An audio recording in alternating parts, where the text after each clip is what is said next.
begin with, just briefly look at our syllabus.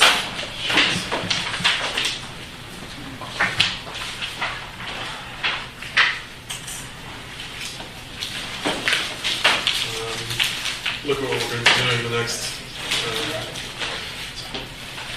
couple of weeks. So, yeah, let me just give an overview of what these two sessions are about, what this week and next week are about.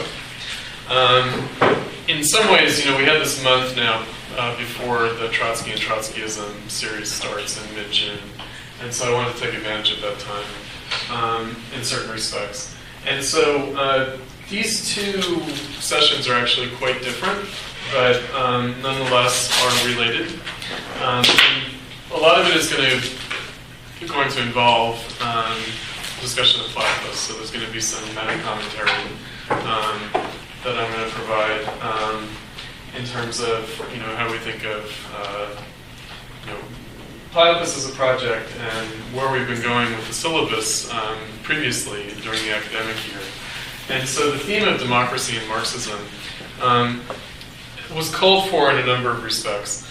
Obviously with the Arab Spring and also with the Occupy movement in 2011, and then the elections that have been taking place in Europe and that will now take place, there'll be a general election in the United States in the fall.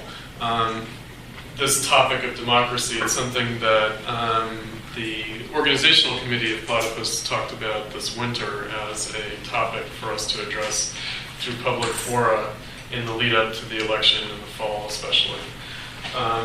So, on the one hand, it's a typical kind of subject for the left. On the other hand, it's actually a rather vexed topic for Marxism, the whole question of democracy. And so, the reading that we're doing for this week, the concentration for this week, is Dick Howard's The Spectre of Democracy, which was called to our attention by a member that we have, Doug LaRocca, at SUNY Stony Brook, and he was investigating people on the faculty there. And Dick Howard is a kind of quasi-emeritus faculty there, a longtime faculty member there. And so Doug was looking him up as someone to engage on that campus, and discovered this book and circulated it to us, to the membership. And I was struck by it in terms of, and I'm going to talk a little bit about Dick Howard when we get started, in terms of the conciseness with which he addresses the topic, which is aided by his own sort of background, his own history. So this week I thought that we would have a good sort of overview of some themes that came up during the academic year syllabus, especially leading from Marxist political writings that we addressed in the fall, through the Second International Radicals that we addressed in the spring, and you know, really all the way up through Lukács and the Frankfurt School at the end. That it would be a good way for us to sort of summarize a lot of the themes that came out in those readings, especially considering the view of history as a kind of post-1848 sort of phenomenon, the question of democracy and socialism. Next week, it will be a shifting of gears, and we'll be revisiting a debate that was conducted last summer, primarily, although still ongoing, with the Communist Party of Great Britain, whose representative, Mike McNair, who's one of their main writers, one of their leaders, and one of their theorists, we invited to our international convention, both to represent the CPGB at our convention, but also to speak to the issue of Trotskyism, because Mike McNair is a former Trotskyist. And he ended up writing a series of articles critiquing Platypus, sort of analyzing and critiquing Platypus, and we responded. Spencer and I actually ended up going to their summer school, which is called the Communist University, last August, and participated there, and that spawned some further engagements. But the CPGB in particular have a way of characterizing Marxism as radical democracy, or the language they use is extreme democracy. In other words, that Marxists are for extreme democracy. And that socialism is, in their view, identified with extreme democracy, radical democracy. And a lot of the sort of back and forth that we ended up having, that we'll be talking about next week, has to do with how one understands the struggle for socialism historically, with respect to the earlier history of the democratic revolution. Specifically, one of the things that we ended up talking about last year was 1789 and how the left usually treats 1789 as a bourgeois democratic revolution. And McNair was trying to sort of peg our sort of historical perspective in a certain way, such that he thought that we were recapitulating certain typical sectarian Marxist leftist views on the bourgeois revolution, on the French Revolution, and on Marxism that he thought were sort of invidious and needed to be called out. And then the degree to which we responded, he found our responses rather opaque, meaning our focus on 1848 and Bonapartism and authoritarianism, the crisis of democracy and the need for socialism, he found very opaque. So a lot of that material in our debating last year touched on this question of democracy as a thematic, although the shift next week will be to discuss really Platypus as a project, which we kind of clarified in that debate, and our role in terms of our engagements on the left. So anyway, that's this week and next week. Then June 16th, we'll take a week off, and June 16th we'll be starting the Trotsky and Trotskyism series here, which is going to be a different kind of format because we'll be having a series of lectures beamed in, one per week, by our member Richard Rubin, who will be conducting it in New York. And then that will be the first part of the meeting, and then subsequent to that we'll have a discussion, just a discussion here. We won't try to do that remotely over the internet, on the subject matter of Richard's lectures. He'll be going through the history of Trotsky and Trotskyism through Trotsky's lifetime, and then also Trotskyism after Trotsky's lifetime. And I just wanted to sort of start indicating some of the recommended background readings, which are this sort of comic book political biography of Trotsky that actually is nice, though. It's written by Tariq Ali, and it's actually based in large part on Isaac Deutscher's 3-volume Prophet biography of Trotsky, The Prophet Armed, The Prophet Unarmed, and The Prophet Outcast, which would be a serious sort of reading undertaking. So it's listed here, but it's really sort of down on the list. And a critique of Deutscher's characterization of Trotsky from the 60s, from one of the editors of New Left Review. The New Left Review in general was influenced highly by Trotsky, by Deutscher's version of Trotsky, excuse me. This article, Trotsky's Marxism. Then there are a series of articles that we've published in the Platypus Review on the question of Trotskyism, and those are the sort of background readings that are being recommended for that. So I just wanted to sort of indicate that. Those are at the bottom of the syllabus for these two sessions. And then there's another page for that, but I'll let you guys know about that subsequent to this. So, okay, in terms of the preliminaries for the discussion today, I want to talk about, first give a little bit of background on Dick Howard himself. So he talks about his own background to a certain degree in the introductory chapter. He talks about his being mentored by two prominent figures in the Socialism and Barbarism group in France.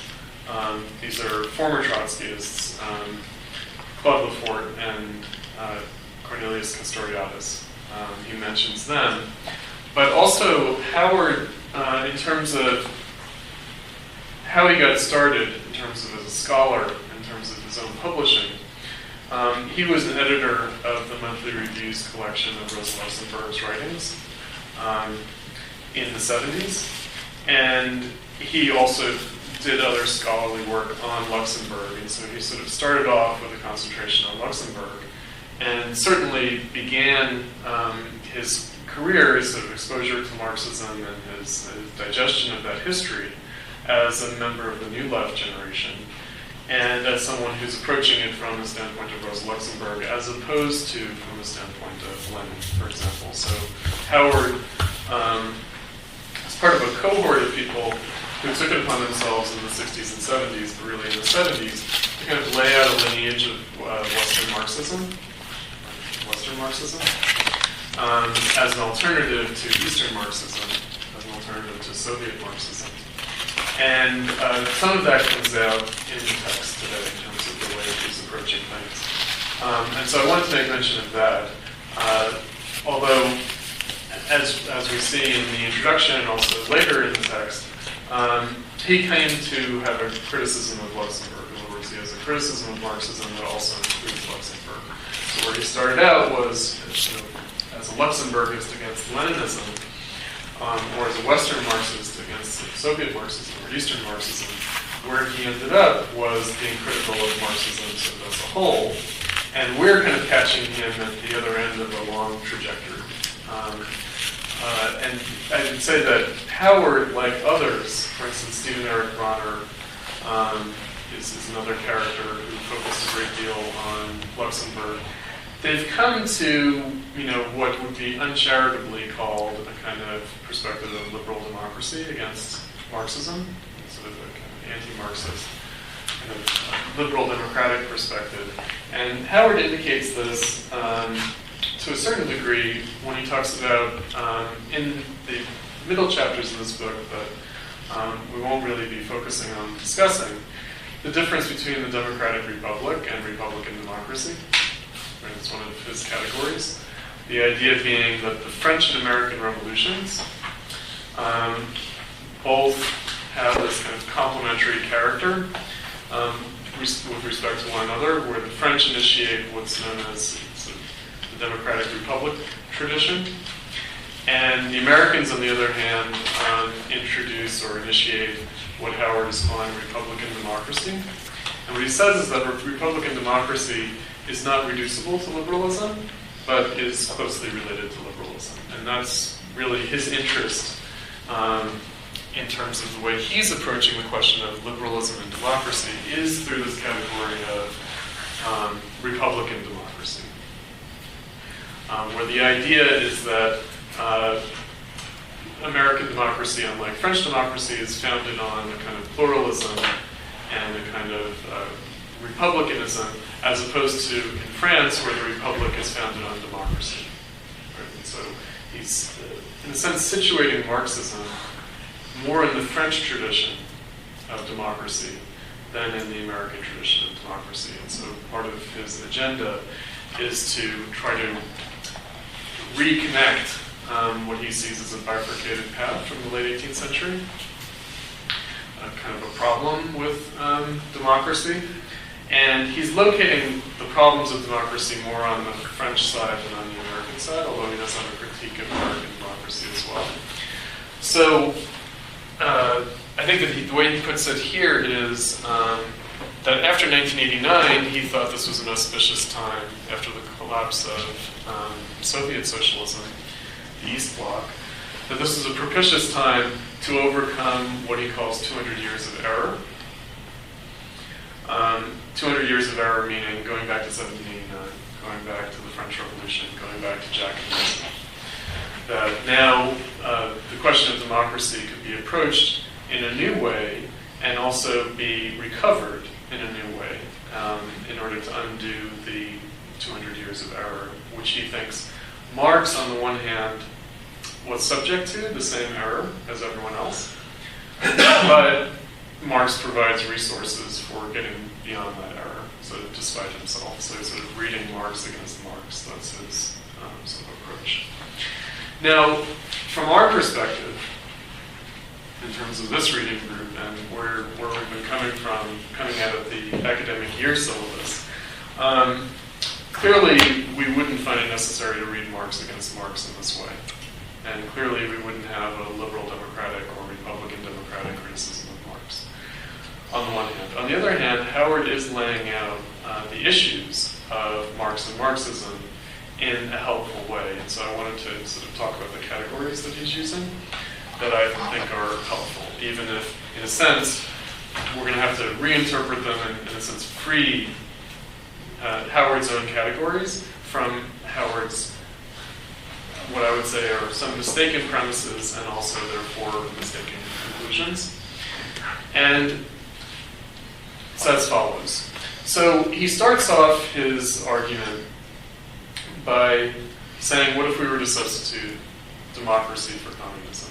In other words, rather than taking Marx's perspective of 1848, or the lead up to 1848 in the Communist Manifesto, the specter haunting Europe being communism, what if we were to simply say the specter haunting Europe was democracy? How would that change things? And also, how would it not change things? Now, so that's one thing. Is,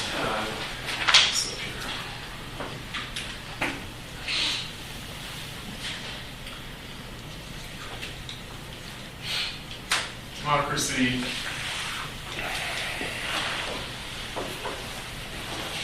communism, and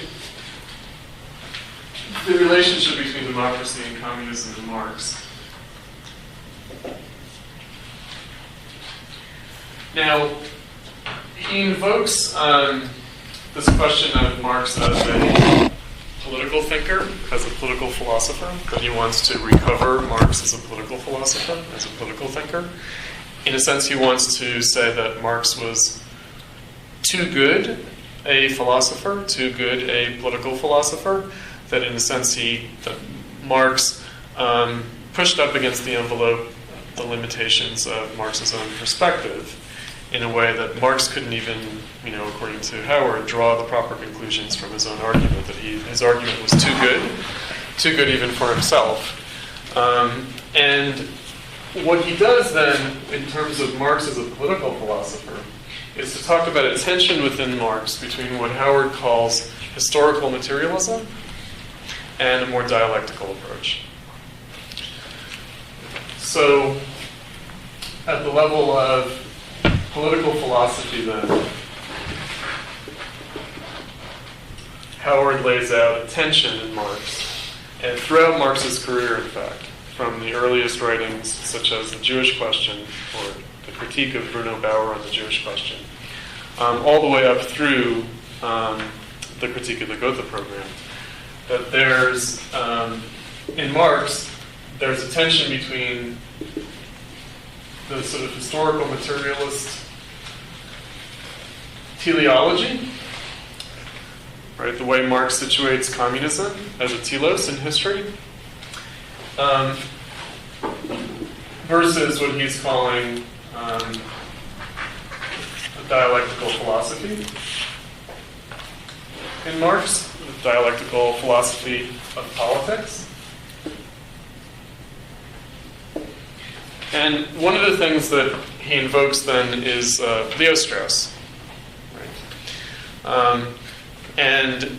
Leo Strauss is, obviously famous guru of neoconservatism and thinker of political philosophy and philosophy back to the ancient world.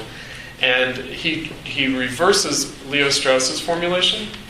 Leo Strauss's formulation is that philosophy is a precondition of democracy. And he reverses it by saying, Howard reverses this by saying that democracy is a precondition for philosophy. Right? In other words, it says, Pace Leo Strauss. Right? There's a relationship between philosophy and democracy that Strauss inverted. Right? That rather than philosophy being a precondition for democracy, in other words, that the ancient Greeks had to think a certain way in order to have as a condition of possibility a democratic polity. Rather, Howard's argument is that democracy is a precondition for philosophy. And why is this important?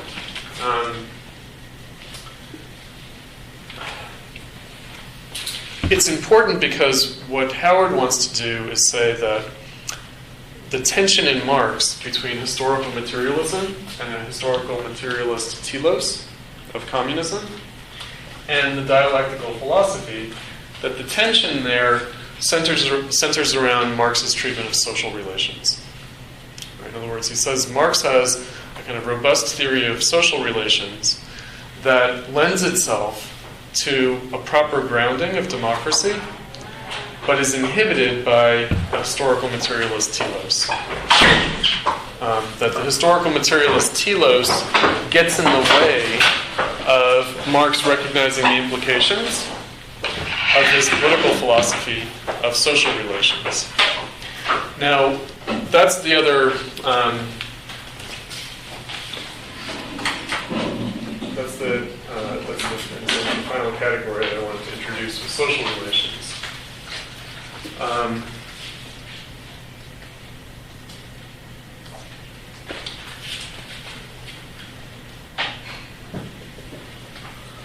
Right, so philosophy and democracy as social relations. That Howard, in a way that we're very familiar with from our prior discussions, is anxious to say Marx is not an economist. His theory of political economy is a philosophy of social relations. It's not an economic determinism. It's also not a teleology with respect to mode of production. Right? It's not a theory of a mode of production, material production, but rather the way he puts it is that it's a theory of social reproduction. Right? And that social reproduction is about social relations, and that social relations need to be understood, in Howard's estimation, first and foremost as political.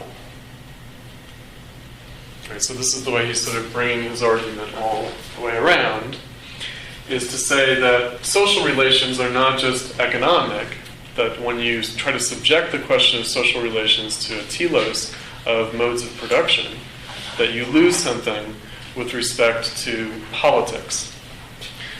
Now,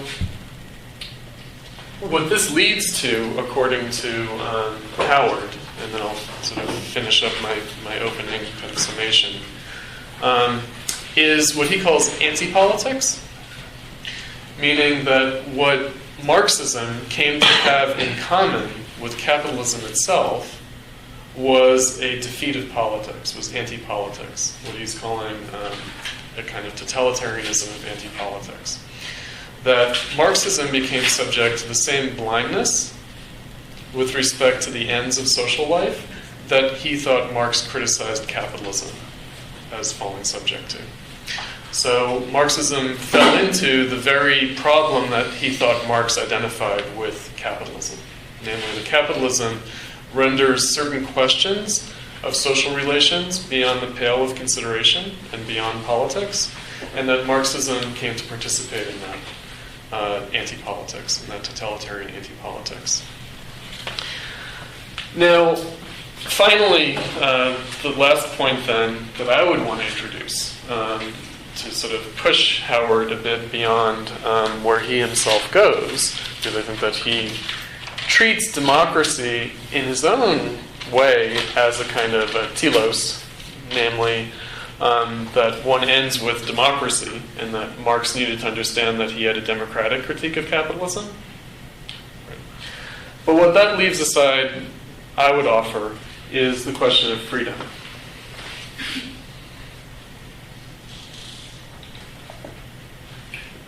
In other words, if Marx was a teleological thinker with respect to communism, what did communism mean? What did it mean? Did it mean that Marx had discovered a proper way of, politically adjudicating the human community? Or rather, was communism a means to an end of freedom?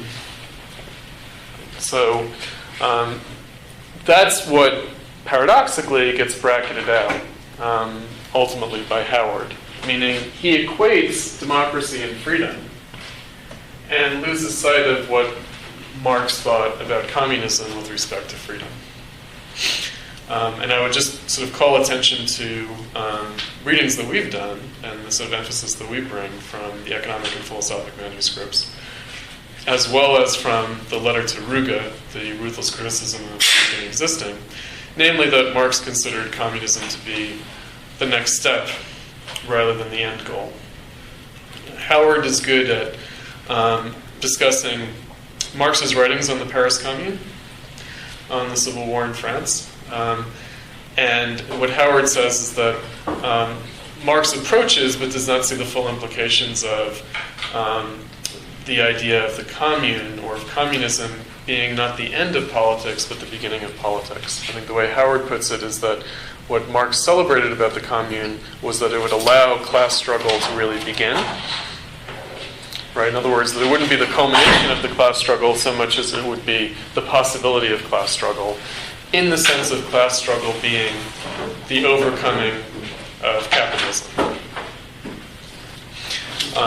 That in that respect, again, Howard thinks that there was a tension in Marx between recognizing kind of radical democracy of the Paris Commune as the beginning of politics, as the possibility for politics, and in a sense misrecognizing it as the overcoming of politics. The overcoming of politics. Can you explain how he's using politics? Well, this is the tricky term, isn't it? I don't want to say that Howard has a political ontology exactly, but I'm afraid that he might, because and this is completely extraneous to our discussion because it's not provided as a reading, but his more recent book is called The Primacy of the Political, and is a broad overview of the question of politics from classical antiquity to the present. And so in that respect, it's not only Pace Leo Strauss, but also is, in a sense, Straussian, in the sense of a kind of Aristotelian kind of zoon politikon perspective.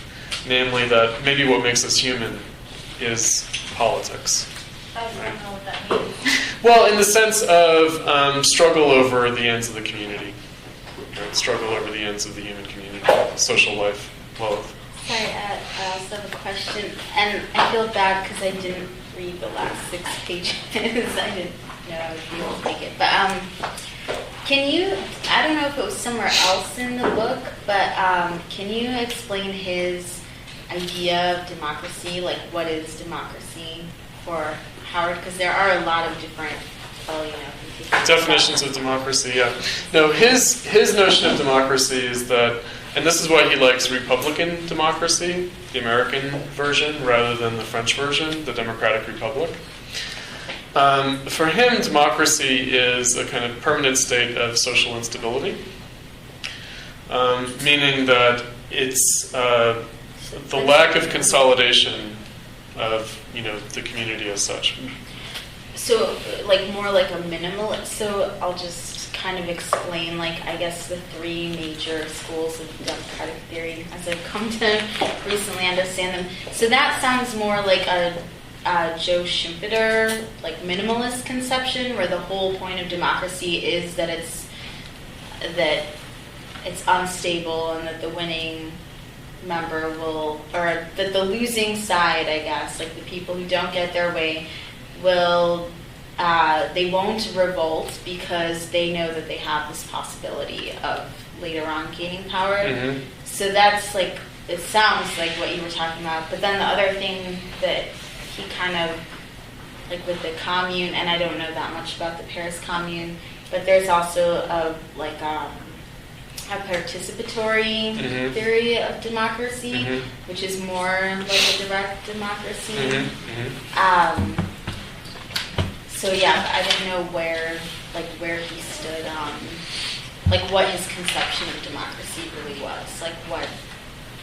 Well, one thing to emphasize, and this is true, this is in response to Yui, to your question as well, which is that politics is not reducible to the government or the politics of the state, in Howard's estimation.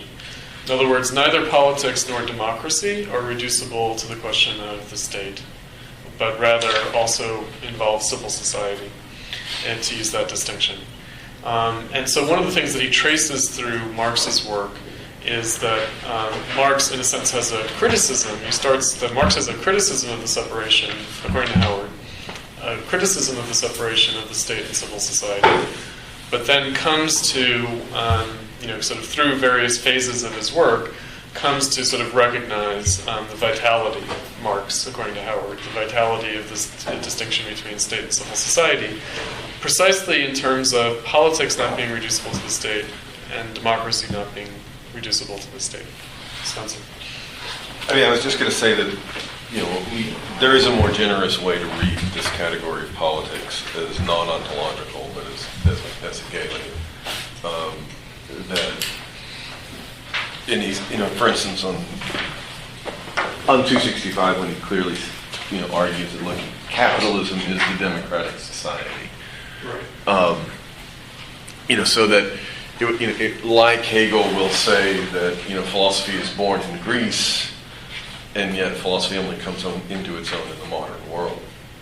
Right. Similarly, Howard can say, well, the Greeks are political thinkers, Plato and Aristotle are political thinkers, and yet really there isn't politics until the modern world. That's right. No, I think that it's true that we ought to read Howard as generously as possible in order to make it worthwhile. And that, right, I mean, my fear with respect to politics and democracy in Howard is that they become a kind of an endpoint without a horizon of kind of qualitative transformation. Which again, it's not to say that, I don't think that Marx has some kind of anti-politics in the way that Howard thinks. But anyway, yeah, Greg. Yeah, I was wondering about his intellectual background as well, especially since apparently his sympathies to Leo Strauss, who again had been a student of Carl Schmitt. Yeah. And his invocation of the term totalitarianism. Maybe it's just problematic for me coming from the German left, but I really hate the term, and it's a Cold War term. Mm-hmm. It's a Cold War term to justify Western liberal democracy contra Soviet, the Soviet republics, and I think the genesis of the term was somewhere in the 1920s when really the left couldn't really consolidate and fight unitedly against emerging fascism, but it still invokes this sort of made-up concept of left and right extremes fighting each other, and really, this is one of the founding myths of Germany is that Marx only came to power because there were these extremes fighting each other, and really Hitler only came to power. The young Weimar Republic could not sustain it because there was this pressure from the outside. And this is basically the background of totalitarianism. So, of the ideology of totalitarianism, or the theory of totalitarianism. So he clearly seems to be sympathetic to that because he just throws it out and he goes with, post 1989 was such an important moment because you have to collapse of the Soviet Union finally. So from the very beginning, his arguments were problematic for me because he totally uncritically uses totalitarianism. Well, I mean, what I'd say is that, these terms are loaded, and so what I think is recoverable then is the specificity with which he uses them. I do think that, totalitarianism is loaded and problematic. And so what's interesting then is how I don't think that he is a Schmittian. I don't think that that's where he's coming from at all, or a Straussian. He's being ironic by quoting Strauss. Right, he's being ironic by quoting Strauss, right. It's just that, with Strauss in particular, the question is, again, the ontological status of politics. And I'm just saying that, trying to tease that out a bit, because he can be recovered to a Hegelian perspective. Howard's argument can be recovered to a Hegelian perspective, but it's self-consciously anti-Hegelian. In other words, what he does say is that Marx sometimes writes in this mode of the scribe of world spirit, right, the manifesto, etc., and that's courting the danger of anti-politics, according to Howard. Right. Again, it's the historical materialist telos that he wants to ward off in favor of Marx as a dialectical thinker, as a dialectical philosopher of politics.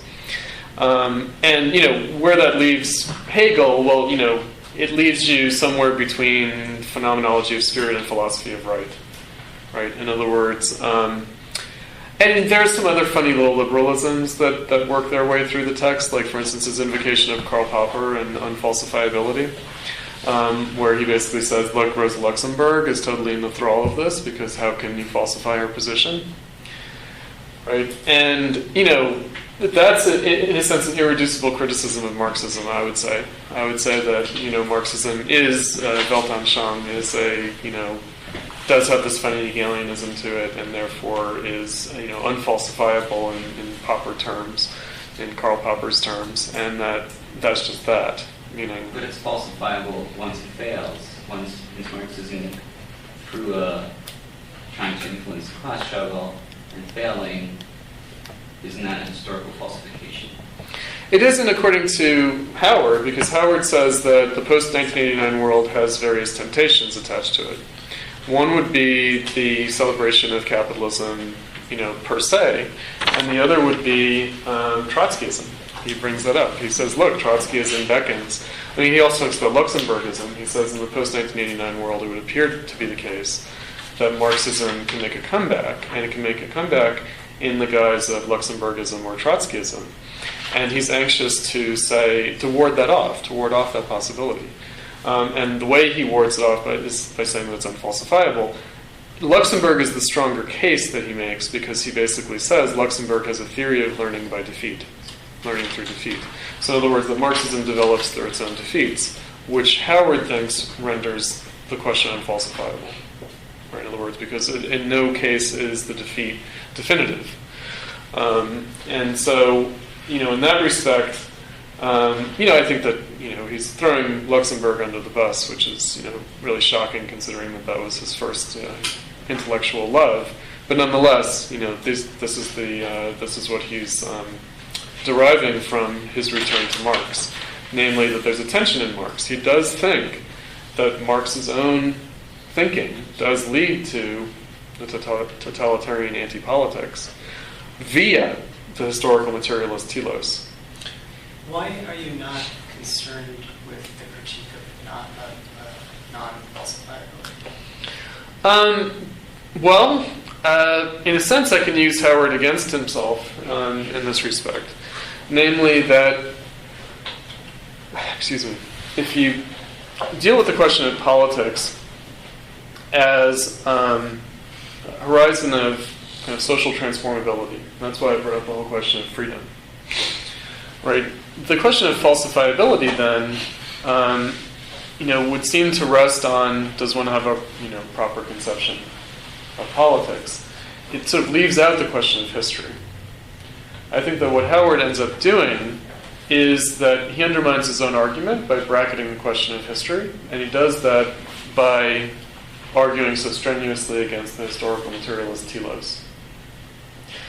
And he reduces the historical materialist telos to the question of mode of production. In other words, what he does is Howard sets up, I think, a false distinction within Marx between mode of production and social relations. In other words, he treats mode of production as primarily economic and teleological, and treats social relations, the commodity form, as being an entirely different argument. Whereas, in fact, they're the same argument for Marx. Right? And so in separating those out, then, what Howard does is he ends up leaving history to one side. And you see that in the idea that we can recover from 200 years of error.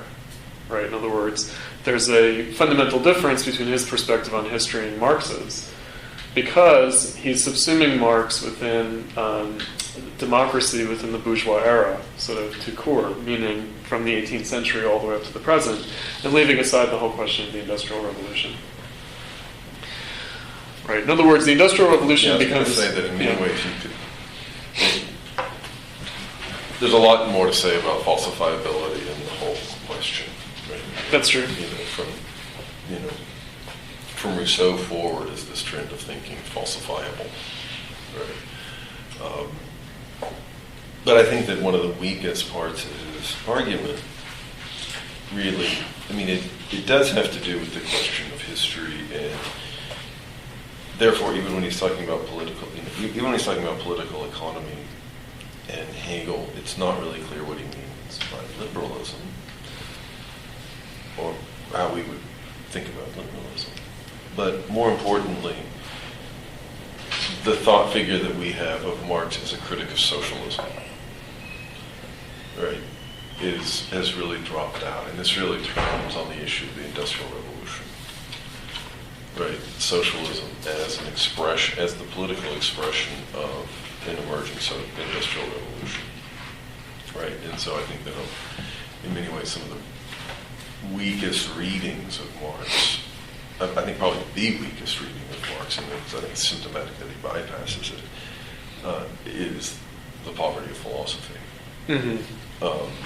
But also the way, this really turns on the way he's talking about communism, right? That communism isn't an idea that Marx is putting forward, that communism is something that history has already put forward, right? And then Marx is interpreting. That Marx is taking up, right? That the world, if the world is becoming philosophical, then this is what the world is saying, right? The world is saying abolish private property, and Marx is trying to grapple with that. In Howard's argument, this is what happens. That Marx, as a young Hegelian in the 1840s, sees the necessity of the world becoming philosophical, and also philosophy becoming worldly. But that, in a sense, what Marx comes to recognize is how capitalism is an impediment to that. Right? Rather than, I think, the proper way of approaching it is that capitalism is a form of that. In other words, it's not just an impediment to that, but it's actually a form of that for Marx, and that therefore there's a continuity between socialism and capitalism. In other words, that capitalism is a form of the world becoming philosophical and philosophy becoming worldly, and therefore so is socialism. In other words, that rather than the world becoming philosophical and philosophy being made worldly in the way that Howard wants to pursue as political philosophy, which would be antithetical to capitalism, that rather for Marx, capitalism is already that in alienated form, or is already that but in non-clarified form. In the terms that I was putting forward, that the critique of political economy is simultaneously a critique of liberalism and a critique of socialism. Right. Another quick question. I've been meaning to read Popper for a little while, but so I'm not familiar with his critique of Marxism, but I know that he specifically lays out The Open Society and its enemies. So can you just briefly outline? Well, who are the enemies of the Open Society? So what Popper calls the Open Society is what Howard would call democracy. And so that's being slipped in there a little bit. In other words, the reference to Popper is not adventitious, it's motivated. And Plato's an enemy of the Open Society. Rousseau's an enemy of the Open Society. Hegel's an enemy of the Open Society. Marx is an enemy of the Open Society. In Popper. These are all this is the rogues gallery for Popper. All of these people are enemies of the Open Society. And what exactly? They're totalitarian, in other words. Going back to Plato through Rousseau, Hegel, and Marx, these are totalitarian thinkers. What is open society? Well, the open society is, liberal capitalism. In other words, Popper is, along with Isaiah Berlin and others in the 20th century, basically saying, look, modern society has two roads open to it, liberalism and totalitarianism. This gets to what Gregor was talking, the difficulty or the problematic nature of this language of totalitarianism. But the flip side of it is the account that he's giving, which is also problematic, but that he's using to explain 1989, which is really where the category of totalitarianism is being invested with a very different notion. Right? I think he characterizes 1989 as the irrepressibility of civil society. Which is also a kind of familiar trope from 90s left, right? From the human rights and democratic 90s left. Yeah, this book is, of course, more than 10 years old, which means that it's really a product of the 90s. But anyway, continue. But there's also a kind of the revolt against anti-politics dimension, which I think is not quite the same thing as the kind of civil society emphasis. That's right. And so, I would rescue Howard against himself in the sense that he is trying to develop out of Marx, and we shouldn't leave that aside, that he's trying to do this out of Marx. He's trying to say, from Marx you can answer the desiderata of Popper and whoever else, but you have to read Marx against Marxism. That what he's doing is saying, again, politics is not the state, not reducible to the state, but is a matter of civil society as well. And that a democracy is also not reducible to the politics of the state or the politics of statecraft or government. So can you, I'm sorry to dominate. No, go ahead. So can you jump back to, so originally, okay, so can you again say what his conception of democracy was? It was permanent instability in society, meaning that no group can get the upper hand. And but he wants that to kind of permeate society as a societal sort of thing, as opposed to just like a political, structural thing. So that this instability is realized in every facet of. He invokes Tocqueville, right? Tocqueville, he says democracy is not what it is, but what it allows people to do, or what it, in a sense, makes people do.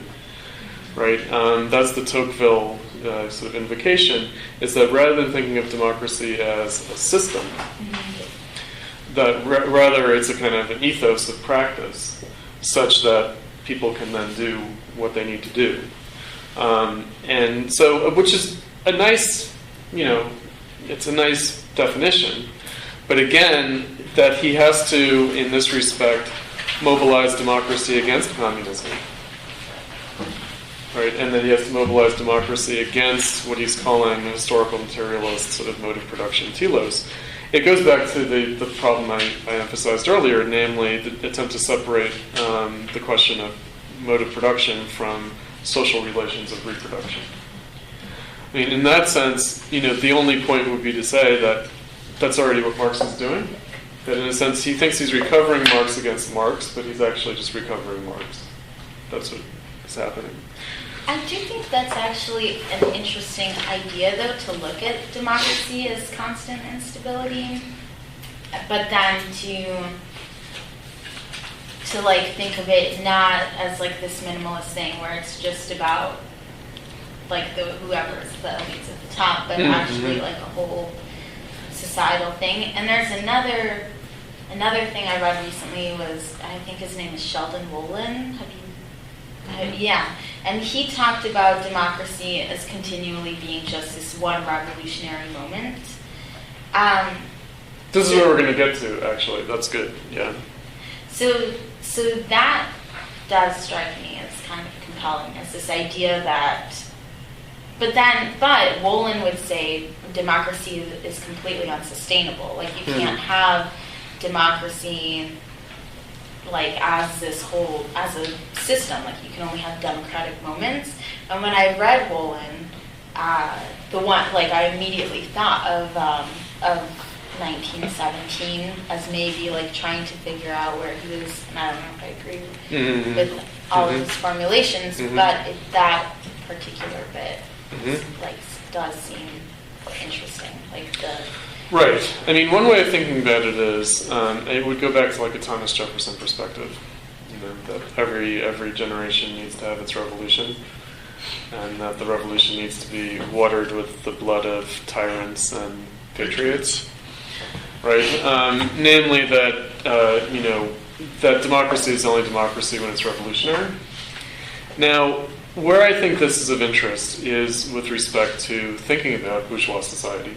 And this is where I kind of wanted to bring the conversation around ultimately, and maybe we won't do that yet entirely, but I want to at least give a kind of promissory note on it. Which is that from a Marxist perspective, from Marx's own perspective, because obviously Howard, he's into this, all that is solid melts into air. And he says, all that is solid melts into air means all that is solid melts into air, not just the mode of production, but also social relations, the mode of social reproduction. That in a sense, bourgeois society is only itself when it's revolutionary. In other words, there's a way in which, and this actually, for those of you who have been there, goes into the Adorno reading that we did, Reflections on Class Theory. In other words, what does it mean to say that like Adorno said, that in Reflections on Class Theory, that bourgeois society is falling below its own threshold and just joining the history of civilization? That in other words, that civilization, it just becomes the crowning achievement of civilization, of the rule of rackets and gang wars, rather than being itself. And in other words, how does bourgeois society differentiate itself from traditional civilization. Because Howard definitely mentions this. He says, look, none of the values of bourgeois society would make sense to an ancient Greek or a medieval Christian. Right? The whole notion of politics wouldn't make sense to them.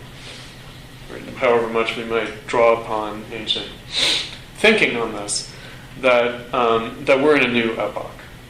Right? Now, in that respect, right, bourgeois society is only itself when it's revolutionary, meaning when it is not reified. Right? And so Howard's critique... This is where Constant is. That's why Constant was given as Benjamin Constant was given as a kind of supplemental reading. Yeah. And, in other words, there is the question, excuse me, of Jacobinism and, bourgeois social relations, namely, again, it's not that Howard is anti-Jacobin exactly, but he thinks that it leads to a kind of misapprehension. And his critique of Jacobinism is very similar to Benjamin Constant's critique of Jacobinism. Yeah, Gardner. I guess that Howard is not anti-capitalist from what I've got thus far. You mentioned he's, liberal Democrat, and then he goes... No, he's anti-capitalist. But he goes toward, but in what sense? He goes toward the end to this idealistic contra post-ideology stance where, we're all accepting now the market is natural, and that's also bad. Yeah. But I was wondering to what he then actually does want to return. I mean, democracy as this constant state of instability emerging as an idea in the early 19th century might have been fair, and especially with Constant, when looking at a agrarian society where probably the individual has more to say contra a mass as, a mass society. In a mass society, how much does your vote mean? How much leverage do you have as an individual? Not much. So this is also something that liberal theory, like Hannah Arendt was struggling with. Mm-hmm. This is problematic of mass society. How can the individual then have this power as it had back in the 1940s? Right. And I feel like he's not addressing that precisely because of the lack of anti-capitalism. Well, yes and no. I mean, I'd say that, look, he's aware of the fact that, I think that he's actually better on this than that.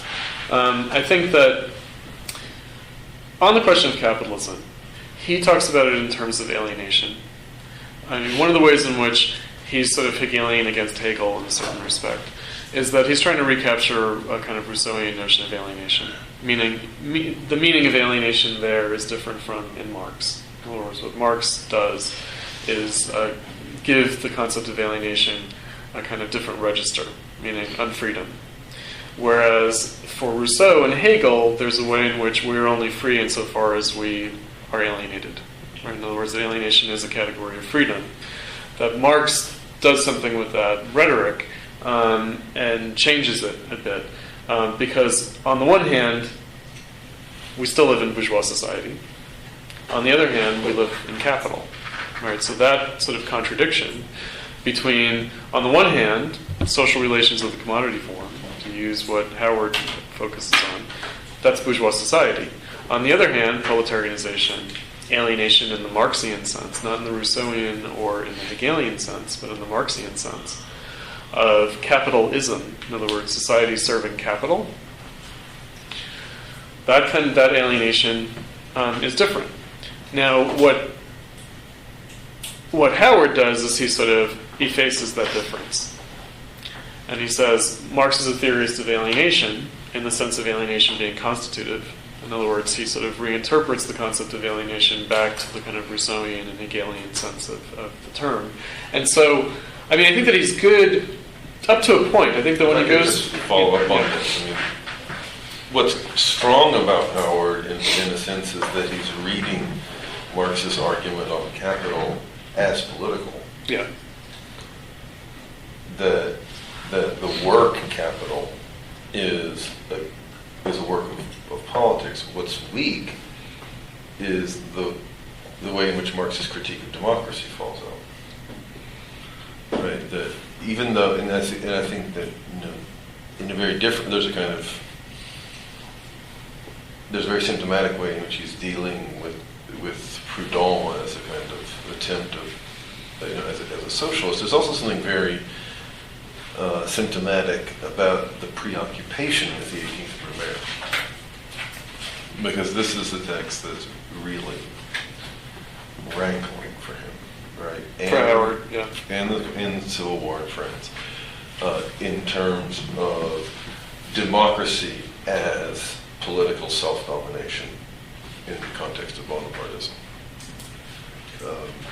This is different than the question of anti-politics exactly.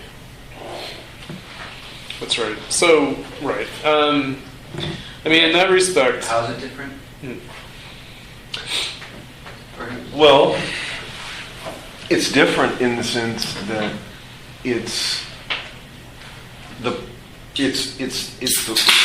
the revolution itself. It's not in the sense of depoliticization, right? It's not a desire for community exactly, right?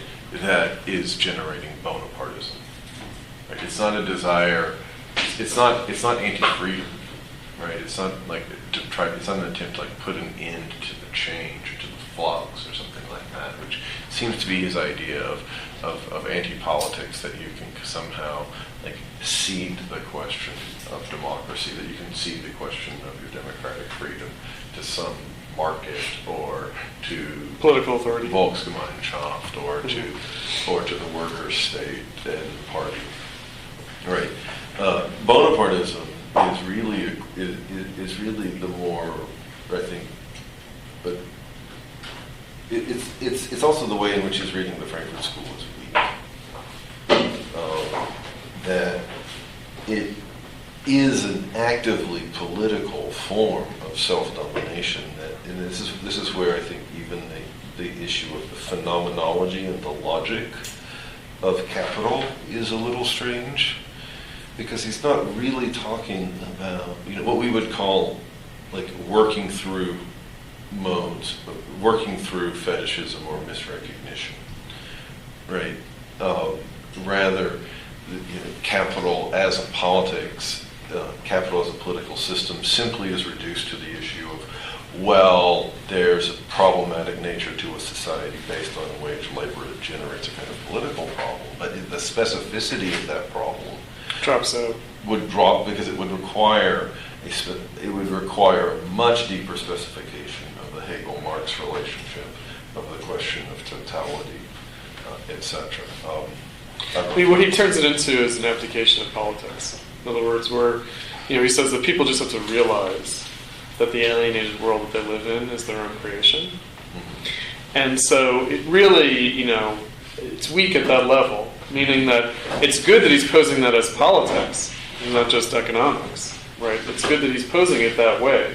But ultimately, the conclusion is that people have to wake up to the fact that they are political subjects. Rather than, the deeper question that Marx poses, the sort of darker question. I mean, I think the way he looks at the class struggles in France, 1848 to 1850, the 18th Brumaire, and the Civil War in France, and he tracks through that a kind of modulation of Marx's own thought, in which he says that Marx, in the class struggles in France, 1848 to 1850, turns the proletariat into this all-knowing subject that steps aside from politics because it knows not to get entangled in the competition between the different bourgeois factions that Louis Napoleon or Louis Bonaparte is taking advantage of, right, with the Party of Order. And so, sort of Howard attacks Marx for saying that, again, that the proletariat somehow embodies the sort of world spirit, and therefore steps aside from politics, right? Well, I think it's quite strong how he shows that the philosophy of Marx starts to undermine his politics, or like the movement towards freedom. He says, what distinguishes a communist is that he is an internationalist, and more important, he represents the interest of the movement as a whole. The ability to do this is not the result of ideas or principles, but merely expresses in general terms actual relations beneath from the existing class struggle. This philosophical argument seems to me to be dangerous. And, and he says the hubris of the communists is breathtaking. And I think that's actually very, very accurate. Well, we better get some of that hubris, Davey. Because otherwise nothing's going to happen. Yeah, You know? But I mean, it's just that there could be extreme misrecognition of what the communist thinks he's doing. Well, what Howard does say is that one has to take the risk of politics. Well, yes, of course, but... And so the risk is the hubris, right? This is where there's a tension within Howard's own argument. Mm-hmm. Because on the one hand, he says we have to take the risk of politics.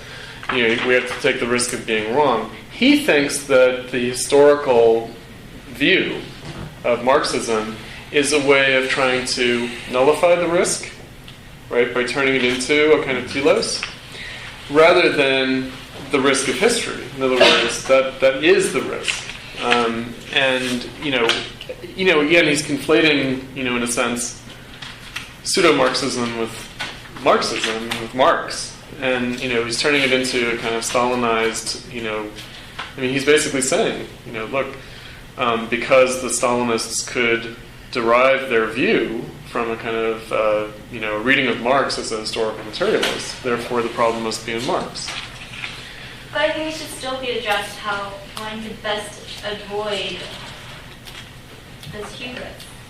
Not avoid it in the sense that we shouldn't, be political, but in the sense that the communist is actually expressing actual relations springing from an existing class struggle and not something else, but then calling it that.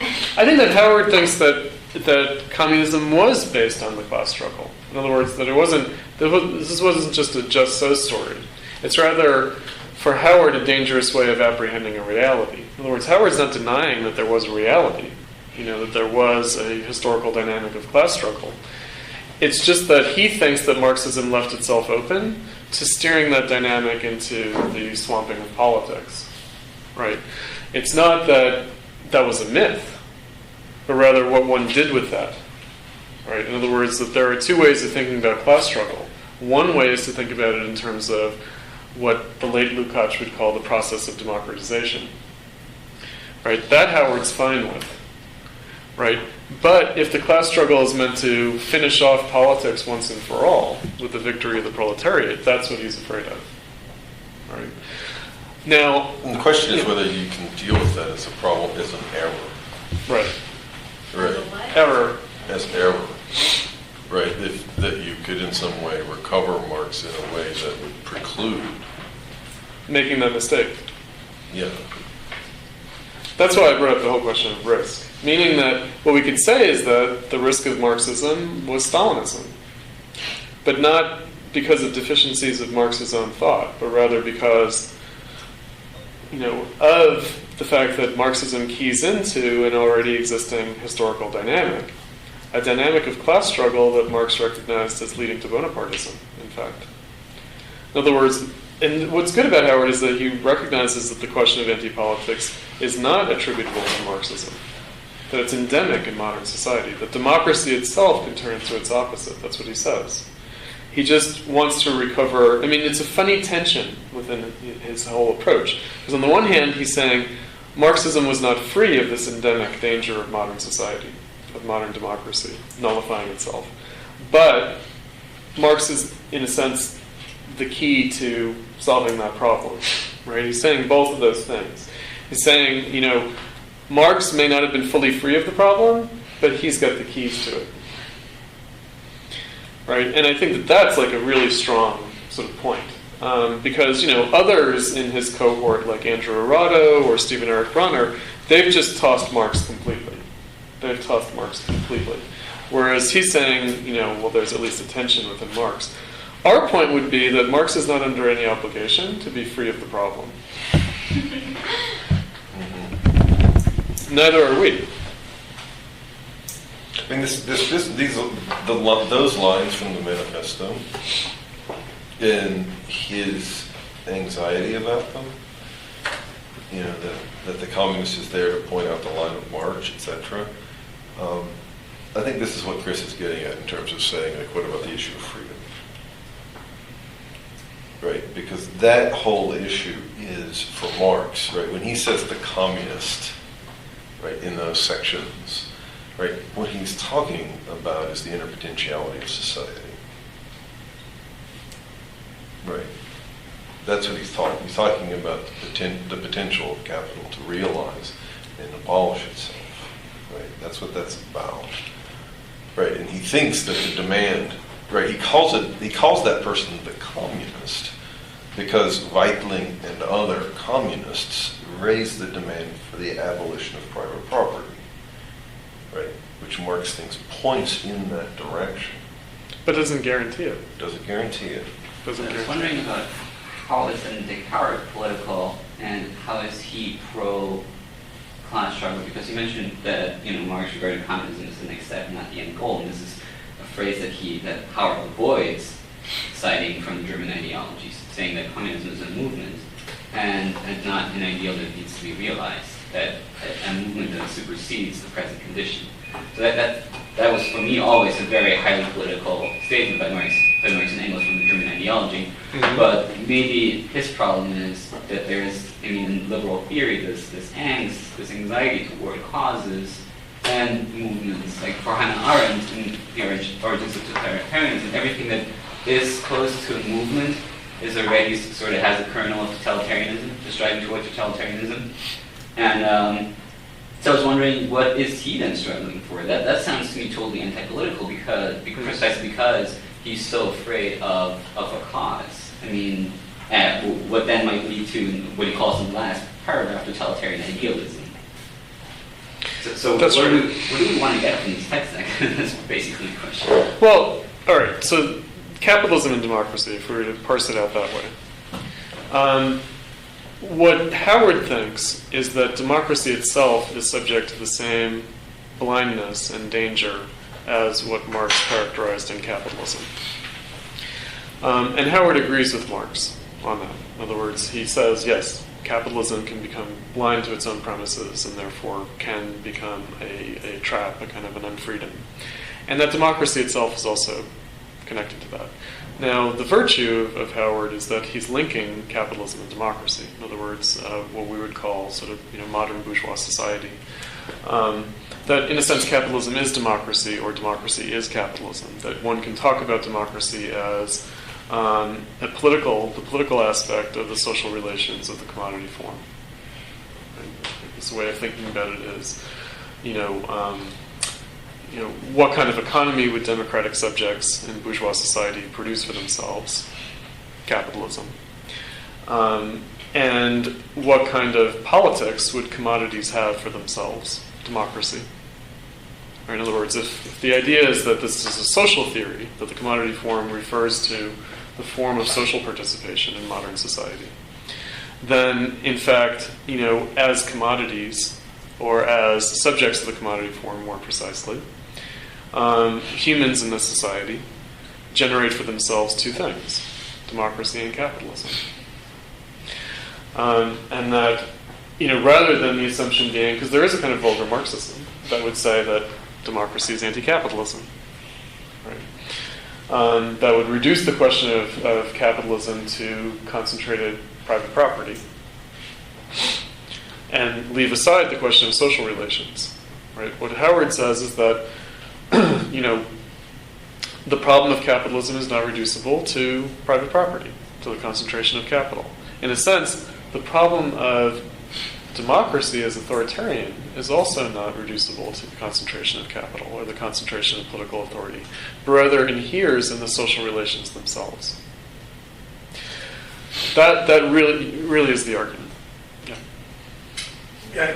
And Mark, according to this aspect of QP, it seems to me that this is a repercussion of a critique to the Eastern socialism, to the existing socialism as a form of society that doesn't really transform while at the same time it readopts all the arsenal of liberal critique, this totalitarianism, and the real weakness of that is that, he talks about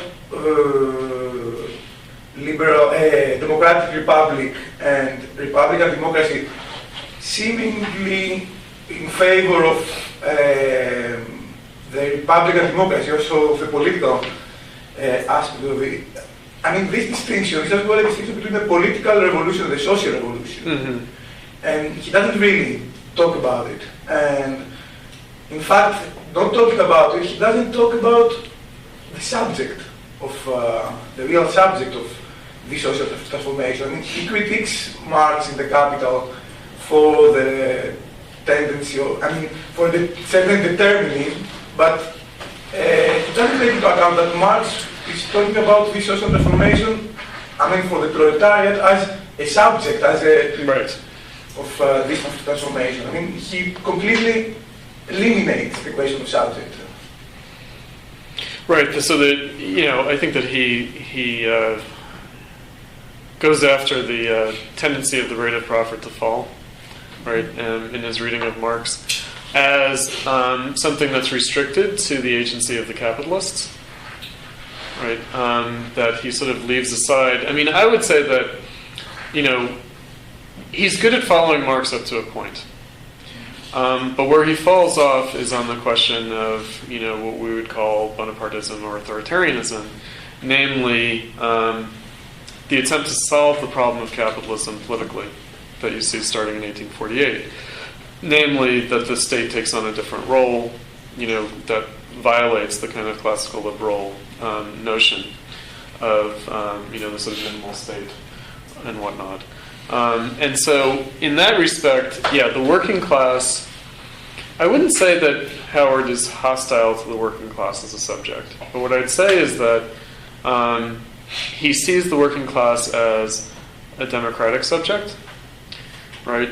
And really leaves aside the question of socialism. What he does is to sort of turn socialism into the question of democracy.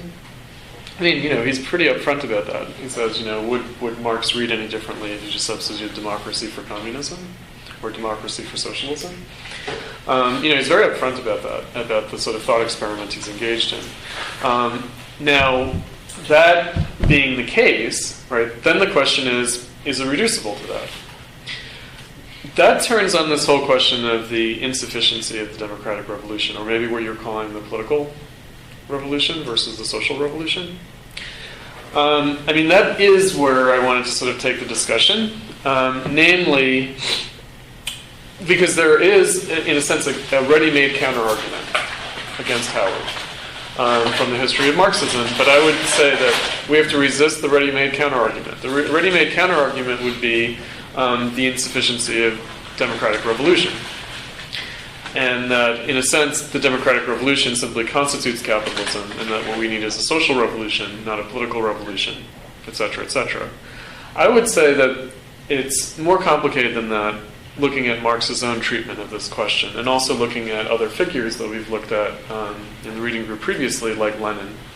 In other words, that when Lenin talks about the relationship between the democratic revolution and the struggle for socialism, this is not something owing to Russia as a backward country, but is in fact endemic in society, meaning that after 1848, society stands in need of a democratic revolution, it's not like the democratic revolution is over, and now we just do the struggle for socialism, but that even in the advanced capitalist countries, that there's still a need for a political revolution, a democratic revolution, so that it becomes the question for Marxism then, of what is the relationship between the recurrent need for the democratic revolution, in a sense the comeback of the democratic revolution, and the struggle for socialism. So that, for instance, Benjamin Constant's critique of Jacobinism. His critique of Jacobinism is that society is no longer transformed through politics. Politics is subordinated to society, and that, in a sense, capitalism is more revolutionary than any political revolution could ever be. And therefore, the real change is going to happen as a function of civil society to which the state is subordinate, the politics of the state. And what he's saying in 1819 is, we're living in this, restorationist monarchy, and it's, this crappy police state, and, without any political freedom, but we're still free. Like, that's basically Constant's point. Constant's point is that We're still in the revolution. we're still in the revolution. In other words, that the Jacobins sort of, in a sense, achieved their task, which was to liquidate traditional society, but then their own conception of democracy was inadequate to modern society. and still partook of an ancient conception of freedom, whereas what we need is a modern conception of freedom. And so it's something along the lines of what Kant says in What is Enlightenment, which is that, yes, we might be living in Prussian, like, enlightened absolutism, and we might lack in political freedom, but we're still free, right? Like that kind of idea, we're still free, which is not meant to be an apologia for political unfreedom, but rather meant to shift the discussion to the question of recognizing how we're free in civil society. Now, the question then is, how does the Industrial Revolution, how does what Marx thought of as capital complicate that whole take? Meaning, how is it that by 1848 there is in fact a need for a democratic revolution? Why isn't it the case that we're done with the democratic revolution and that why aren't we just in the social revolution? And that has to do with this changed concept of alienation, I would say. Namely that, when Howard says we need to recognize that alienation is constitutive of our politics and that we are political subjects insofar as we're alienated and that we need to, claim responsibility for the effects of our own political choices. What he's neglecting is that, we're alienated in another sense, right? Not in the sense of just having to take political responsibility, not just in bourgeois democratic terms, right, in Rousseauian terms, but rather that there's a problem of capitalism per se. I think that, essentially, one way of thinking about it is, I think that a big obstacle ideologically to politics, not just revolutionary politics, but politics in the United States today, like right now, is that we think we live in democracy. Right? Meaning that, we think, well, okay, we have democracy, but we have this other problem, capitalism. Right? And so we have democracy, but we need socialism. Rather than recognizing that what would be needed, the only way to achieve socialism in a place like the United States would be essentially a political revolution. In other words, that it would be Jacobinism all over again. It's going to be the struggle against inequality, it's going to be the struggle against arbitrary authority, it's going to be in bourgeois democratic terms. The question is, can one recognize those terms historically as conditioned by capitalism? Namely, can one, again, going back to the Lenin idea, can one recognize how the democratic revolution points beyond itself? Right? That in that respect, the whole question of ideology comes in, meaning, what is Marxism? If Marxism isn't inventing a new set of political principles, all that it is the historical self-consciousness of the self-contradictory character and limitation of the democratic revolution, which remains. In other words, that there isn't going to be any revolution that's not a democratic revolution. But can there be any recognition of the limitations of that for historical reasons? Not at the level of principle, not at the level of political philosophy, but at the level of history. And I think that that's where our situation today is quite different from, let's say, Lenin's situation in the early 20th century. Namely, that the socialists of that time, the Marxists of that time, could recognize a kind of self-contradiction of the democratization of society. In other words, the whole question of social democracy. That the tasks of the democratic revolution had fallen to the workers to fulfill, like that kind of idea. That they could recognize that as... They're fulfilling them. As what? That they're fulfilling them. And that they're fulfilling them and that that's part of the problem. And that that's part of the problem. In other words, again, that it's not like just consistent democracy leads to socialism, but also consistent democracy exacerbates the contradictions of capitalism. It's the Rosa Luxemburg argument from Reform or Revolution. Namely that what someone like Eduard Bernstein thought, which is that the gradual democratization of society solves the problem of capitalism, she rather recognized that it deepens the question of capitalism, it deepens the contradictions of capitalism. And that in that respect, it fulfills Howard's desideratum that the commune be recognized not as the end of politics, but as the beginning of politics, not as the end of class struggle, but as the beginning of class struggle in that respect. That it's the opening onto the possibility of politics. That's why I actually don't think it's fair to say that Howard is anti-class struggle or not, anti-capitalist.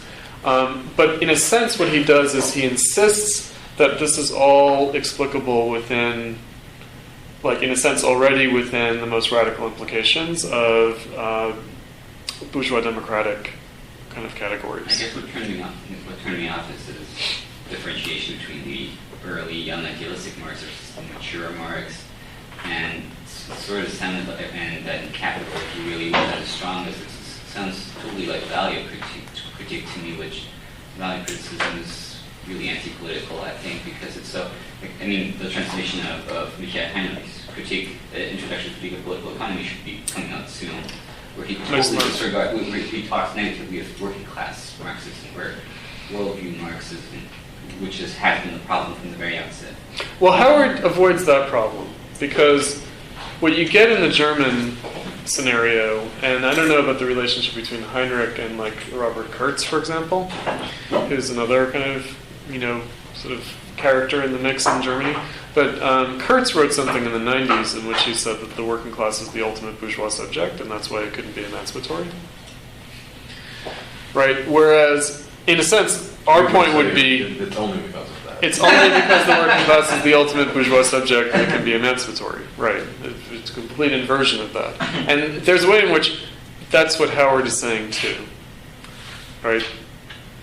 That is what Howard is saying. Meaning that I don't think that he's inimical to the working class as, a revolutionary subject, but that revolutionary subjectivity is, in a sense, being shoehorned into democracy. Right. In other words, again, it's the substitution of democracy for socialism or for communism. I would say that he's not saying that it's the late Marx that's good versus the early Marx. In fact, Howard says very explicitly that what needs to be recovered is the idealist Marx against the materialist Marx. Right? Because the materialist Marx is teleological, and the idealist Marx is a political thinker and who's dialectical. And that there's a more complicated story. And he thinks that Marx came full circle. In other words, that Marx, at the end of his life, with the critique, with Capital and also with the critique of the Gotha program, recognized that the historical materialist account didn't solve the problem. Right? There's a kind of a middle Marx of the 1850s who is, in a sense, that there are in a sense, two Marxes that struggle with each other, and that in a sense Marx comes full circle to the early idealist Marx. Not the Marx of the critique of the Jewish question, the Bruno Bauer, not that Marx, because that it's like the 1844 manuscripts Marx versus the German ideology Marx. Right. Problem, in other words, the young Hegelian phase tensions within Marx are reproduced in the post-1848 and in the sense of resolved in the wake of the commune. The discussion of the Gotha program is sort of it almost shows the Marx sort of fighting for resolution for that, but he's in a sense reproducing his 1844 point of departure. Then, right. So there definitely isn't a young Marx, old Marx. It's not exactly a learning process. Right. The only real learning, in a sense, is 1848 itself. Right. Well, it's, again, was the Paris Commune the riddle of history solved? Right? Well, there are two ways of approaching that, right? In other words, it's the riddle of history solved in terms of the lack of democracy. That's the way Howard puts it. It's not the riddle of history solved in the sense of now the form has been discovered. Right, in other words, he thinks that there's a tension within Marx's own apprehension of the Paris Commune. The Paris Commune, that Marx embraces it as the beginning of politics, but also embraces it as solving the problem of politics. Right. I mean, there's a way in which Howard is like both arguing for radical democracy and criticizing the idea that radical democracy is the solution, rather than radical democracy posing the problem. Let's take 10 minutes. All right, so let's resume. So, Greg, you raised the question of discussing the supplemental readings. What did you have in mind in particular? What did you have in mind in particular? I have a very specific question about your Lenin's liberalism. Namely, I'm not sure if it's a contradiction, or at least I'm trying to get my hands around that. So, I think it's page 5 where you say that Lenin not only thought that his political divisions... Oh, this is my article. Yeah. For the workers' movement were possible and desirable, but also necessary. The only difference... Well, so splits were necessary. Mm-hmm. But then I was wondering how this gets together with... where you claim on the last side that Lenin's party was meant to be one among many parties, including multiple parties of the working class, buying its adherents and even multiple Marxist parties. So he sees a necessity for splits, but then there are also other parties it's a wonderful thing, but also an historical question about 1918 and the disregard for the election result of the Constitutional Assembly. So that was a disregard of a democratic vote. So I was just wondering your thoughts on that. Well, I think that's something that we talk about. What have we talked? Do we deal with Luxembourg and the Constituent Assembly? We do, in terms of the German Revolution.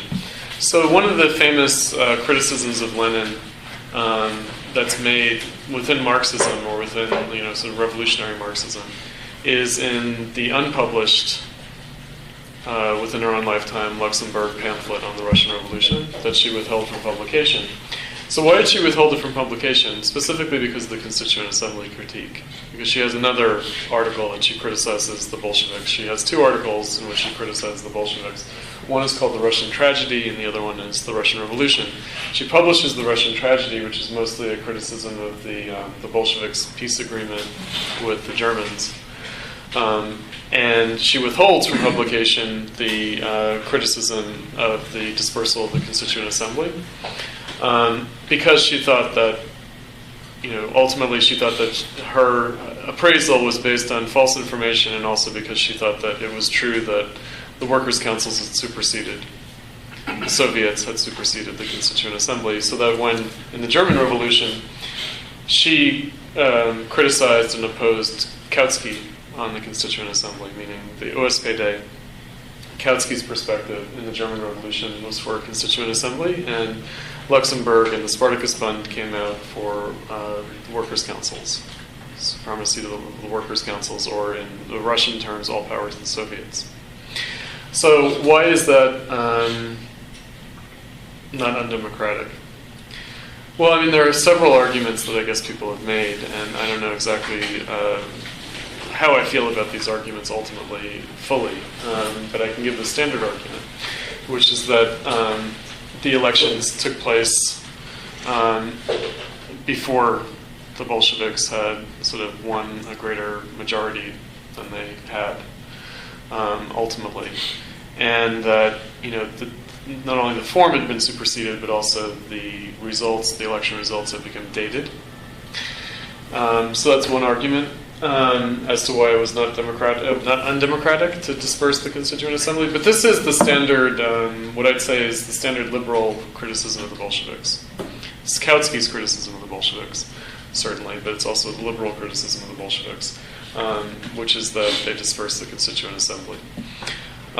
It turns on the whole question of how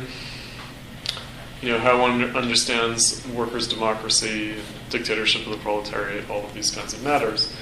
Meaning that I think that just to articulate it back to Howard, that Howard, for one, I think would agree that Soviet democracy was better than parliamentary democracy. But that, for us, raises the question of what the content of workers' democracy is. In other words, what the workers' councils, what the Soviets, what all of that was about. One of the readings that we do is Lukács, The Standpoint of the Proletariat, the third part of the reification essay from History and Class Consciousness. And it's in that text, this argument, that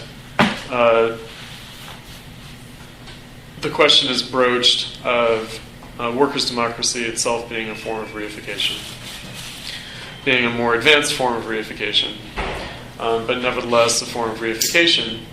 And the other reading that we do is Trotsky, The Lessons of October, in which Trotsky explicitly says a fetishism should not be made of workers' democracy.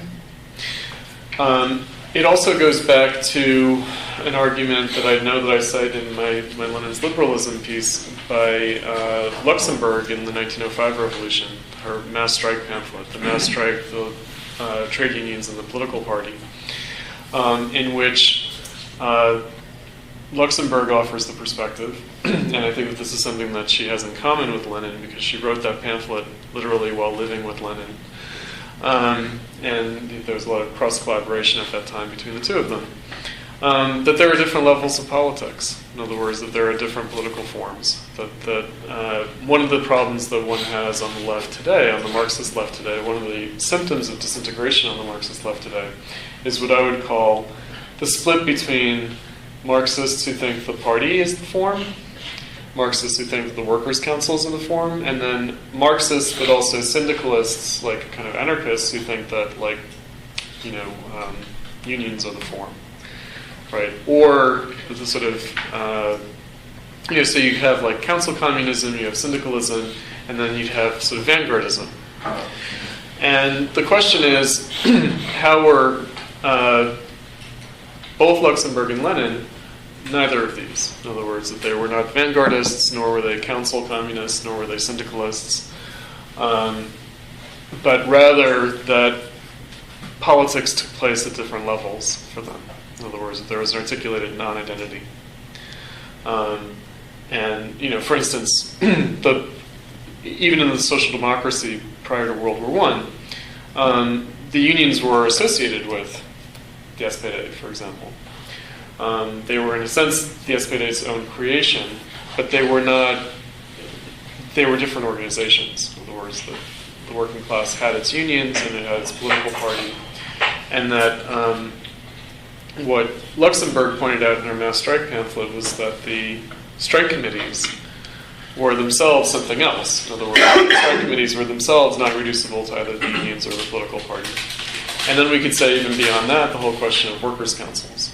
So I was simply teasing out the idea that for Lenin, the assumption is that political parties operate vis-a-vis other political parties, but also operate vis-a-vis what liberals would call other civil society institutions, like labor unions and publications, and also with political forms, in other words, state forms that are also not reducible to any of these. For instance, the workers' councils. Like why the Bolsheviks and others, like Rosa Luxemburg, Spartacus Bund, the interpretation of the workers' councils as a form of government of the dictatorship of the proletariat. Right? But that doesn't mean, therefore, that all other political forms are liquidated thereby. Right, but rather that there's a differentiated role to be played still for, and I bring up the trade union dispute. In other words, why was Lenin opposed to turning the unions into an arm of the state? Or turning the unions into a simple, one of the things that goes on, I don't get into the history, but one of the things that goes on in the early Soviet regime under the Bolsheviks, well, first of all, the first government, all power to the Soviets, was coalition between the Bolsheviks and the left social revolutionaries, as well as others. Right, but those are the two main parties. And even after the social revolutionaries turned against the Bolsheviks, and you have the Red Terror and the Civil War, all throughout this period, when the Bolsheviks become the only Soviet party, the other parties still exist. The other parties exist in the form of publications, and they also exist in the unions. And the only reason that they don't exist in the Soviets is because they don't recognize the sovereignty of the Soviets. In other words, they eliminate themselves from the Soviets. They're not eliminated from the Soviets by the Bolsheviks. They eliminate themselves from the Soviets by saying that the Soviets are illegitimate as a form of government. It would be like if I were to run for Congress and refuse to take an oath to the U.S. Constitution, then I would not be seated as a congressman. And so I would eliminate myself from Congress. It's not like Congress would say, Chris Catron, the Marxist, can't be a member of Congress. So the Bolsheviks then saw the election result where the socialists, the Bolsheviks plus the SR plus, I think, the Mensheviks had a majority in the Constitutional Assembly in 1918, but so the Bolshevik argument then is that it just... That it should play out through the Soviets. Because they were actually opposed to a proper revolution. The result should not be accepted. I just don't know enough about this history. Well, the election took place before the election took place before the October Revolution. And a lot of Mensheviks actually joined the Bolsheviks. There was an accession of strength to the SRs as well.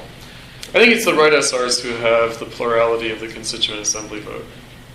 In other words, the Constituent Assembly vote represents a kind of more like the balance of forces into the provisional government. But that wouldn't solve the problem. Basically, they saw it as a step back. In other words, that to, have overthrown the provisional government, but then turn power over to the Constituent Assembly would have been a step back. And that's ultimately what Luxemburg's position is too. Even though for a brief moment when she wrote the Russian Revolution pamphlet, which she didn't publish for this very reason she didn't publish it. She thought that the Bolsheviks had taken a dangerous step by dispersing the Constituent Assembly. But she changed her mind on that. But the thing that really resonates between the book and Chris's pieces on Lenin's liberalism is the sense of society itself is political. That it's not just a critique of electoralism. Right. Right. It's really about how you conceive politics itself. There might be a parliamentary road to socialism. Right. Ultimately. Who knows? In other words, it's not a formal question. It's a question of what political role a given form plays in a certain historical juncture.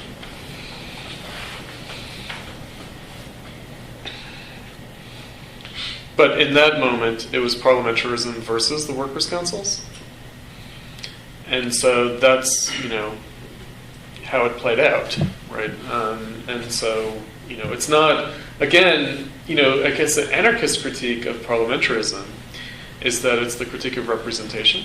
In other words, it's participatory democracy versus representative democracy. Now, the question of representation is tricky because, again, participatory democracy would tend to suggest that there's no political mediation. It's direct democracy. So Just to jump in, so the other interesting thing about, the conceptions of participatory democracy that I'm familiar with, is that it's not about direct democracy in terms of going to the whatever and it's not like the ancient conception of going out and hashing things out and whatever and coming up with these ideas, but it's actually democratizing every aspect of life. So, for example, democratizing the workplace and democratizing education and democratizing.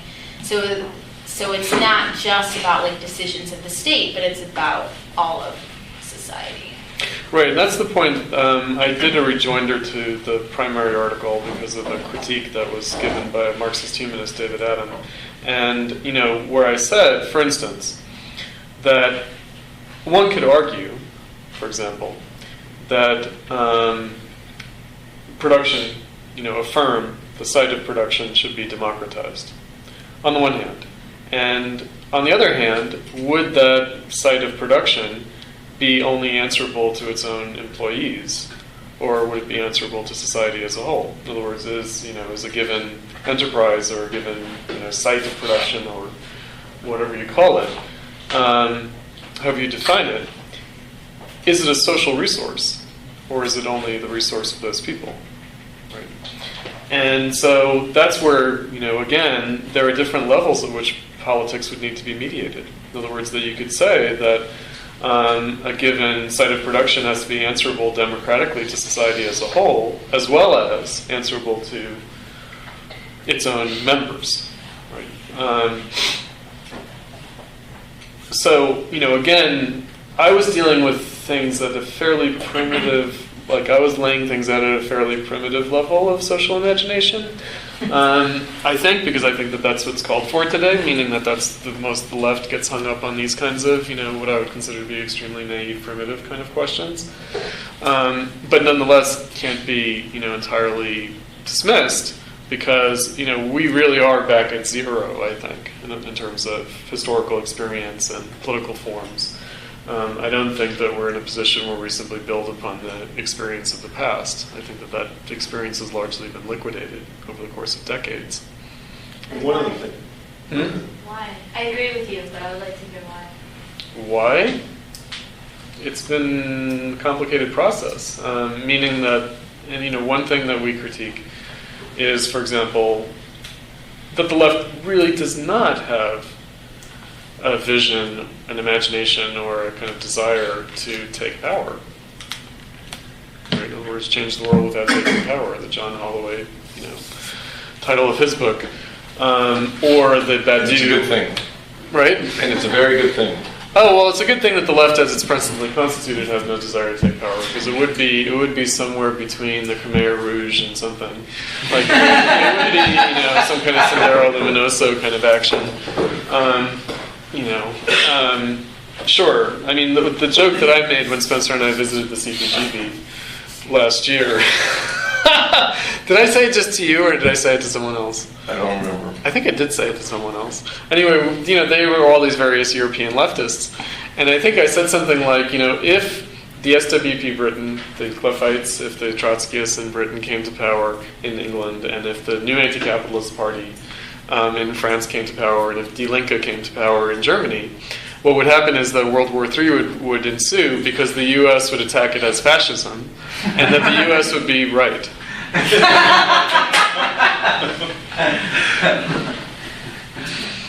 It has to do with this question of... Or if the KKE came to power in Greece, right? In other words, if we were to line up everybody, like all the sort of hard left, something quasi-parliamentary, that it would be fascism, basically.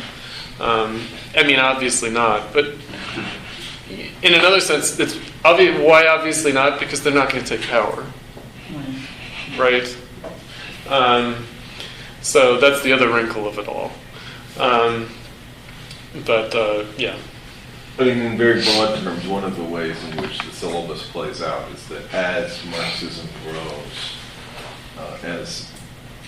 with the workers' movement, that the workers' movement comes to take responsibility for society, or to contemplate taking society with the depth and seriousness that the contemporary left. This goes into the whole issue of which I think is really at the heart of Chris's argument about Lenin's liberalism, is that the contemporary left actually can't imagine the prospect of revolution, right? That Lenin is actually thinking about the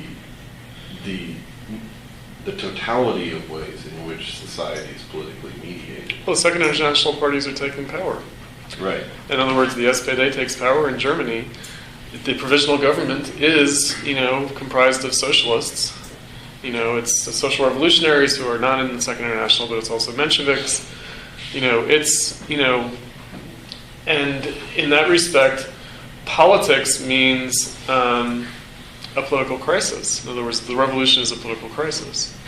That it's not, again, to put it in Howard's terms, the revolution is not a resolution of the political crisis, but it's an amplification of the political crisis. And that in that respect, I guess the way Trotsky puts it, or is it the way Lenin puts it? No, it's the way Lenin puts it, that a split in the workers' movement is a precondition of revolution. Split separating the elements from the or the reformists, or, right. In other words, that, and again, there are different ways of understanding that, why that's the case. But it does go to the heart of the question of the democratic revolution. In other words, what is, the content of the democratic revolution? And my point was simply that Lenin is this pariah figure for most people on the left today, not simply as a totalitarian, but also as a splitter. And so there's that whole question of, how do we think of politics? One thing that comes up, for example, is left unity, right? Left unity. And, it's not to say that splitting is better than unifying, but rather to say that these are political questions. In other words, they're not questions of principle. That again, democracy, to put it into Coward's terms, democracy is about political divisions. It's not about political unification. The question that I would have to this position is the idea that we're short of experience today. I agree with the overall assessment of the situation where there is a left that doesn't really want to take over and so on. But on the other hand, there is a quite rich experience of working class struggles here and there. And in a way, in the same way that Lenin was a splitter, he was as well the ones who could, I remember leftism. The idea that, he would be taught by the struggles of the working classes, even if they were not revolutionary by themselves. And as well, the idea of the Soviets was not a Leninist idea. Of course not, right. Yeah. It came out of the experience of 1905. And so I have the feeling that what we should be doing today should be, exactly the experience, for example, that Holloway codifies in the negation of taking power, to read them the other way around. That's the question. How the other way around? There are forms of struggle and forms of organization of working classes here and there that have been reformist, counter-revolutionary sometimes, so not really politically dangerous. That on the other hand have been like creating or triggering political crisis in short term, at least as long as there was no political force ready to do something from these experiences. I'm thinking of Latin America and of Europe as well, especially, but more and more for North America as well during the last decade, in one way or another. And what's my feeling that what we're missing today is exactly a way to codify these different experiences. From the strikes in China, let's say, let's take that. Yeah. The strikes in China and Oakland to the movements, in France and Germany. It's tricky because I'd say that, there's a way in which certainly people are still struggling. Like that's not the point. The point is not to say that people aren't struggling. The question is, I guess it would come down to what it means to codify experience. Meaning, there does seem to be, I am, having lived through the last 20 years at the left as a sort of conscious person, as an adult, I feel that there are claims made about organizational expressions of struggle that I think fall short. Meaning that, to take the John Holloway example, like the Zapatistas, and then more recently in the Zeros, there was a kind of a kind of workers' autonomist kind of movement around Oaxaca. There was a sort of a protest that took place. I feel like these are, not only extremely marginal, but they're also ephemeral, meaning that the staying power, that it's a question of codification not only at the level of ideas, but also at the level of practices.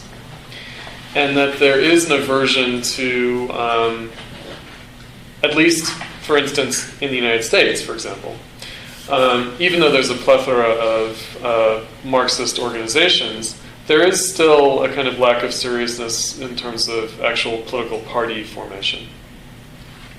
And that would be required in order to objectify, concretize experience. In other words, it's not a matter of simply gleaning new principles at the level of kind of theoretical understanding, but also to actually embody in practice the history.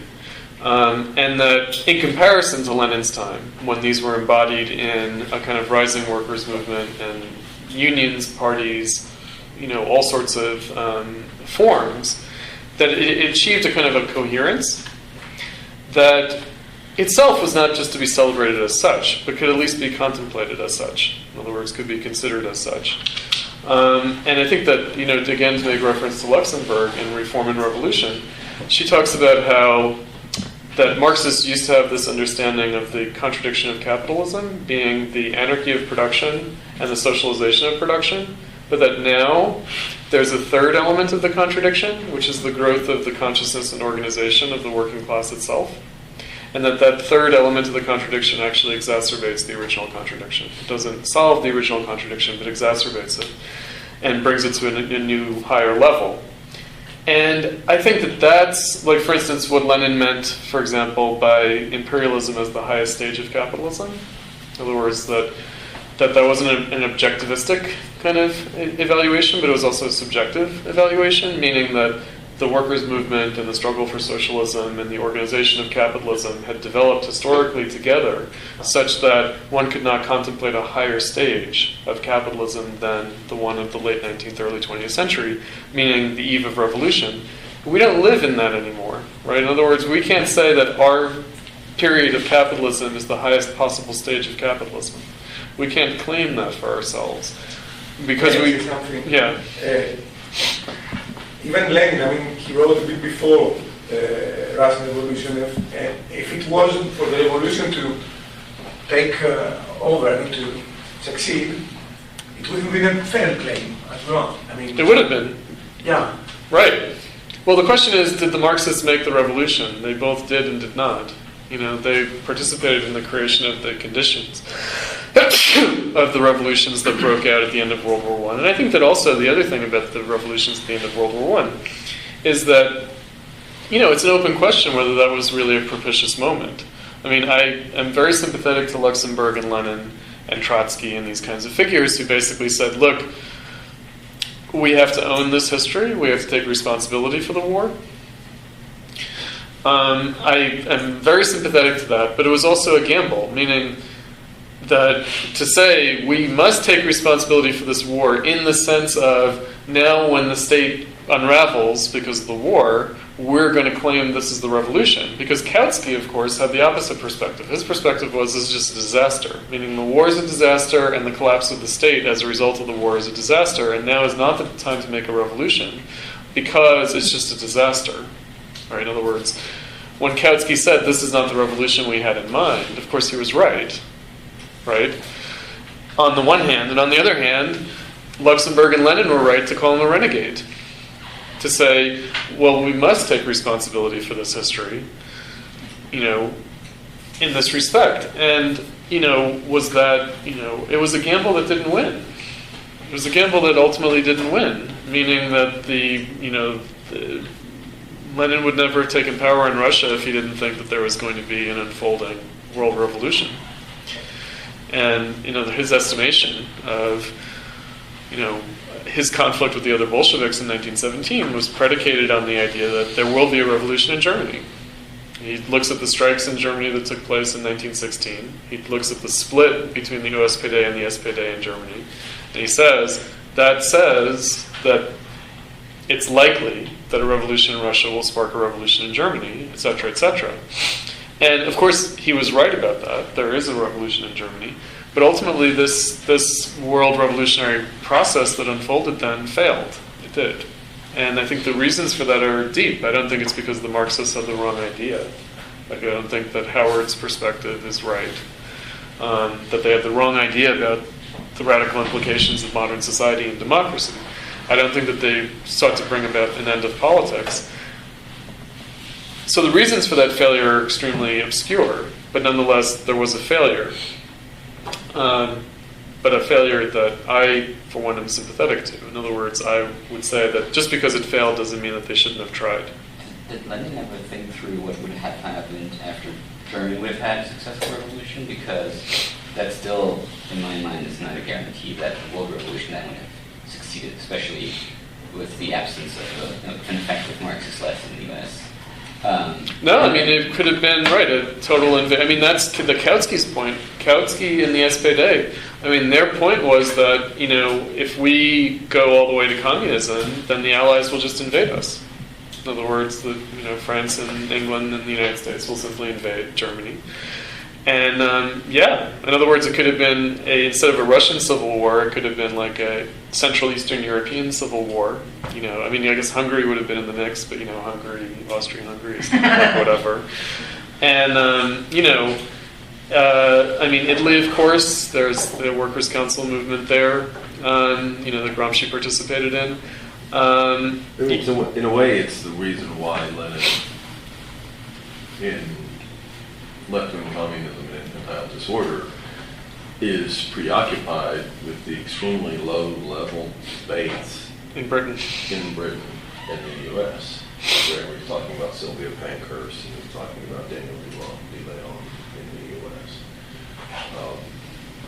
Right, is that the point of the German Revolution would be to provoke a world revolution. It's not just that's the end game. No. Obviously, for those guys.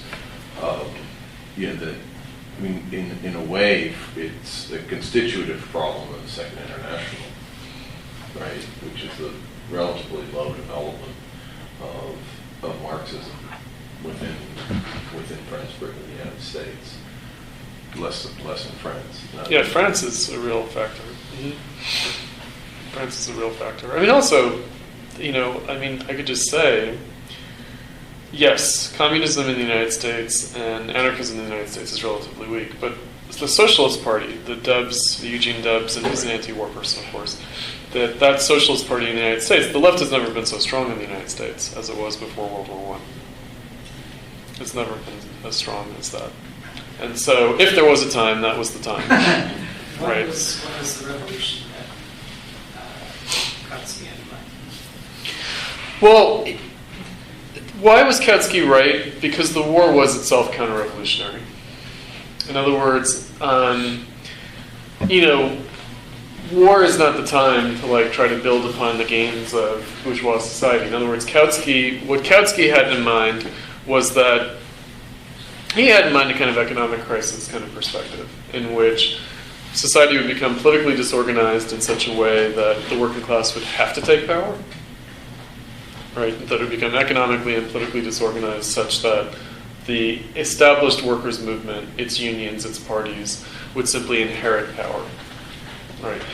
Now, World War I was a counter-revolutionary move. It's something that we talked about in the reading group in terms of the German High Command had this idea that they wanted to challenge British supremacy, but they also wanted to neutralize the SPD. In other words, they took seriously the fact that the SPD and the Second International would try to stop the war. And so they said, well, we should launch a war against Russia in order to get the SPD on our side. In other words, to neutralize them. And so it was a preemptive counter-revolutionary move, meaning what they wanted was something like a replay of the Franco-Prussian War. They didn't want World War I. The German High Command did not want, gas warfare, trench warfare. What they wanted was a quick victory to dictate terms to the British. In other words, they wanted to defeat France quickly, dictate terms to the British. And they wanted to prevent the SPD from having a revolution, right? And so they also attacked Russia. As it turned out, the war was a complete disaster. But, for the Germans, and there's a reason why the German left considered the Germans to be, the German high command, to be responsible for that war. In other words, revolutionary defeatism notwithstanding, meaning that, Marxists blamed all sides in the war, saw it as an imperialist war, saw the British and the Americans and the French as also being responsible. But in a literal sense, it was the Germans who were responsible. They were. And they were responsible first and foremost in the sense that they smashed the Second International. They smashed the SPD. They did, and they succeeded in doing that. I mean, that's the point. In other words, they started World War I for the same reason that they were leaders of the SPD. That because they were the theoreticians of the SPD. I mean, of the Second International. Of the Second International. The fact that that was the main party in the Second International is also the reason why Germany started the war. Right. Right. And another way of putting what Chris said is that the German High Command simply did exactly what the left was going to do on its terms. Right. It was going to split the left and prompt a civil war. Because they were going to do it on their terms. They were going to imprison the radical left. And they were going to use the war as the opportunity to crush the left. Right, because prior to the war, the idea was, if they try to launch an imperialist war, we will launch a civil war. And so the right just beat them to the punch, because the war was a civil war. Right? And, the left, like Luxemburg and Lenin and these characters, their position was simply that to accept that the international war was a civil war, and to insist on fighting it in those terms, rather than accepting it as an international war. I mean, the other thing that happened is that the main anti-war socialist in France, Jaurès, was assassinated at the beginning of the war by, French nationalists. Because, everyone recognized the socialists are going to be a problem. But anyway, that's just a different world. In other words, like we're far from that world. And I mean, in terms of the here and there, I mean, maybe that's what to come back around to the question of there is experience here and there. It's the here and there character of it that really condemns it, though. And also its marginal character. Meaning that, it's kind of like, when you say, like, I don't know, the whole platypus thing, the left is dead, right? So in other words, if we go to an international conference of whatever kind, like historical materialism, something or other, and we say, the left is dead, right? We put our banner out, we have our literature table, the left is dead, folks. Get with it. And they're like, well, what do you mean? What about Nepal? Right? What about the Naxalites? Yeah, what about the fact that there are strikes in China? What about the Bolivarian Revolution? What about the Indignados in Spain? What about, now it's Syriza, the electoral coalition in Greece. And it's, well, what about it? Like, meaning, again, that marginal character is, in a sense, conditioned by prior history. Meaning, is it the case that we can, build the left in the United States on the model of the Bolivarian Revolution, for example, right? Is it the case that, the Naxalites, show the way, to overcome capitalism in Western Europe or the United States or Japan? No. Like, obviously not. And so, that's, in a sense, the point. But I think that, again, to go back to an earlier point, which I think, Howard, in his own roundabout way is trying to get at, there's no doubt that in the United States today, for example, that there's a need for a Jacobin type politics. In other words, radical, egalitarian, democratic, not even socialist, but just a radical, egalitarian, democratic politics. And that the left can't even begin to imagine that, right? That instead it becomes this kind of strange, like, paracon, participatory democracy kind of imagination, that, where most left organizations get bogged down in the way they themselves are organized. Right? In other words, are we going to practice democracy in this meeting? we're going to practice democracy in this reading group? Hell no. Hell no.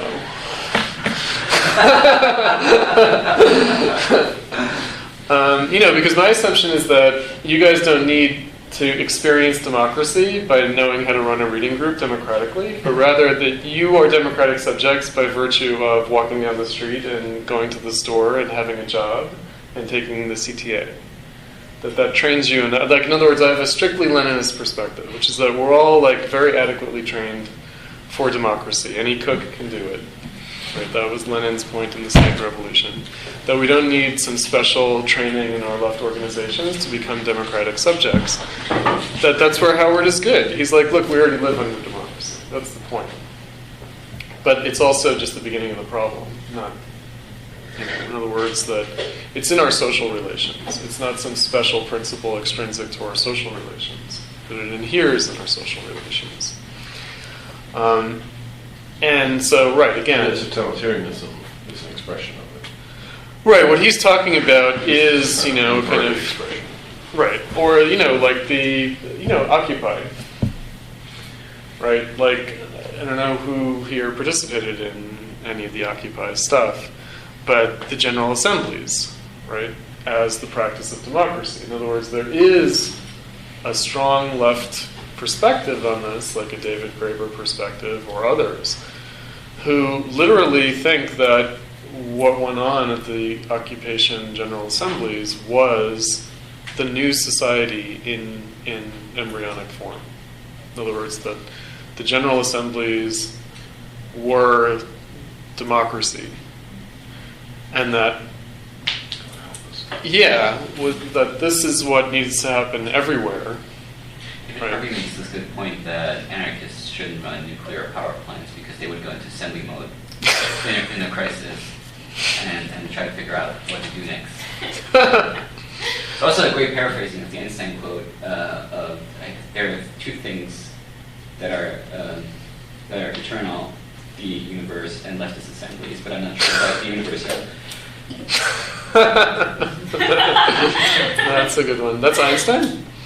No, he said about human stupidity and the universe. But oh, I see. Okay, so I see. Got it. Oscar Wilde made the final connection. What's that? Or, the problem with socialism is it takes up too many evenings, which is the same point. Oh, Oscar Wilde said that? Yeah. Oh, that's great. The problem with socialism is that it takes up too many evenings. That's true. And, right, so it goes back to the question of political mediation that I was trying to raise earlier. Namely, that the critique of representation tries to short-circuit the problem of mediation. That's the other point that Howard is making. In other words, that, part of what needs to be dispelled on the left is the anxiety of politics. Meaning, is what we want a society fully divorced from political mediation? In other words, is it an impatience with politics itself that motivates the left? And I think that to a large degree it is, actually. And in that respect, there is a kind of a right-wing character to it all. And what do you mean by political mediation? Well, for example, the critique of representation that you get from anarchism or also from situationism. So it's too removed from real experience. Well, that it becomes an end in itself. In other words, that the instrument takes on an interest of its own. I guess it's like the anarchist critique of the state. But there is that tendency. Is there? I think so, yeah. That these forms become ends in themselves. Well, but then those need to still be understood as part of that society. In other words, again, the sort of anarchist idea, which we had Yui, your friend Anders, came out for the coffee break at the University of Chicago Platypus meeting, and said, well, Marxism is all well and good, except it doesn't recognize that we have to eliminate the state. Right, because the state is the problem, because the state takes on a life of its own, etc., etc. He was a student of Spencer's, by the way. I don't know how he came from So that means it's your fault, Spencer, right? My fault. So are you, Yui. I don't have claim many- responsibility for either one. You have many marks against you then, don't you? But no, I have many marks against me too. There are many crazy leftists running around who are also former students of mine. But former students of mine from before Platypus gets started. Once Platypus gets started, I put an end to all those problems. No, precisely that the state is a symptom of society. In other words, that rather than seeing the state as a cancer on society, it needs to be recognized as society. It's a mediation of society. And so if the state takes on a life of its own, that points to a problem in society. It's not like a problem in itself. Excuse me, it's not a problem to be eliminated in itself, but rather one needs to get to, in a sense, the actual social causes of it. So This is why. you just said it is society, but it's also a mediation of society. Right. So the mediations are. Our society. So the only way that they become expressed are through the mediations. Is that? Right. In other words, I think that there is this imagination that there is this thing, society, apart from the state, like the kind of anarchist imagination or the libertarian imagination. And rather than recognizing the state as society's own symptom. Bonapartism, I mean, this is the weakness of the discussion, right? And this is why you can't exactly tie it together, is that the argument about Bonapartism is the argument about capital. Right? That Bonapartism is the political expression of what Marx calls capital. Right? That it is the capitalist state. Right? It's the state that's adequate to mediating a society that's in self-contradiction in this way. Right, the state is an expression of the crisis of civil society. Whereas liberals had this idea, they had their own idea of withering away of the state. In other words, that the state would become subordinate to civil society. So why does the state come back? In other words, Marxists do have an answer to that question, which is that it's a crisis of civil society that brings the state back, that brings the arbitrary rule of the state back. That Because the state is needed to solve the tension between, or diffuse the irreconcilable tension between two elements of civil society. Well, the self-contradiction of civil society. I mean, the way of putting it is like the two souls of the working class.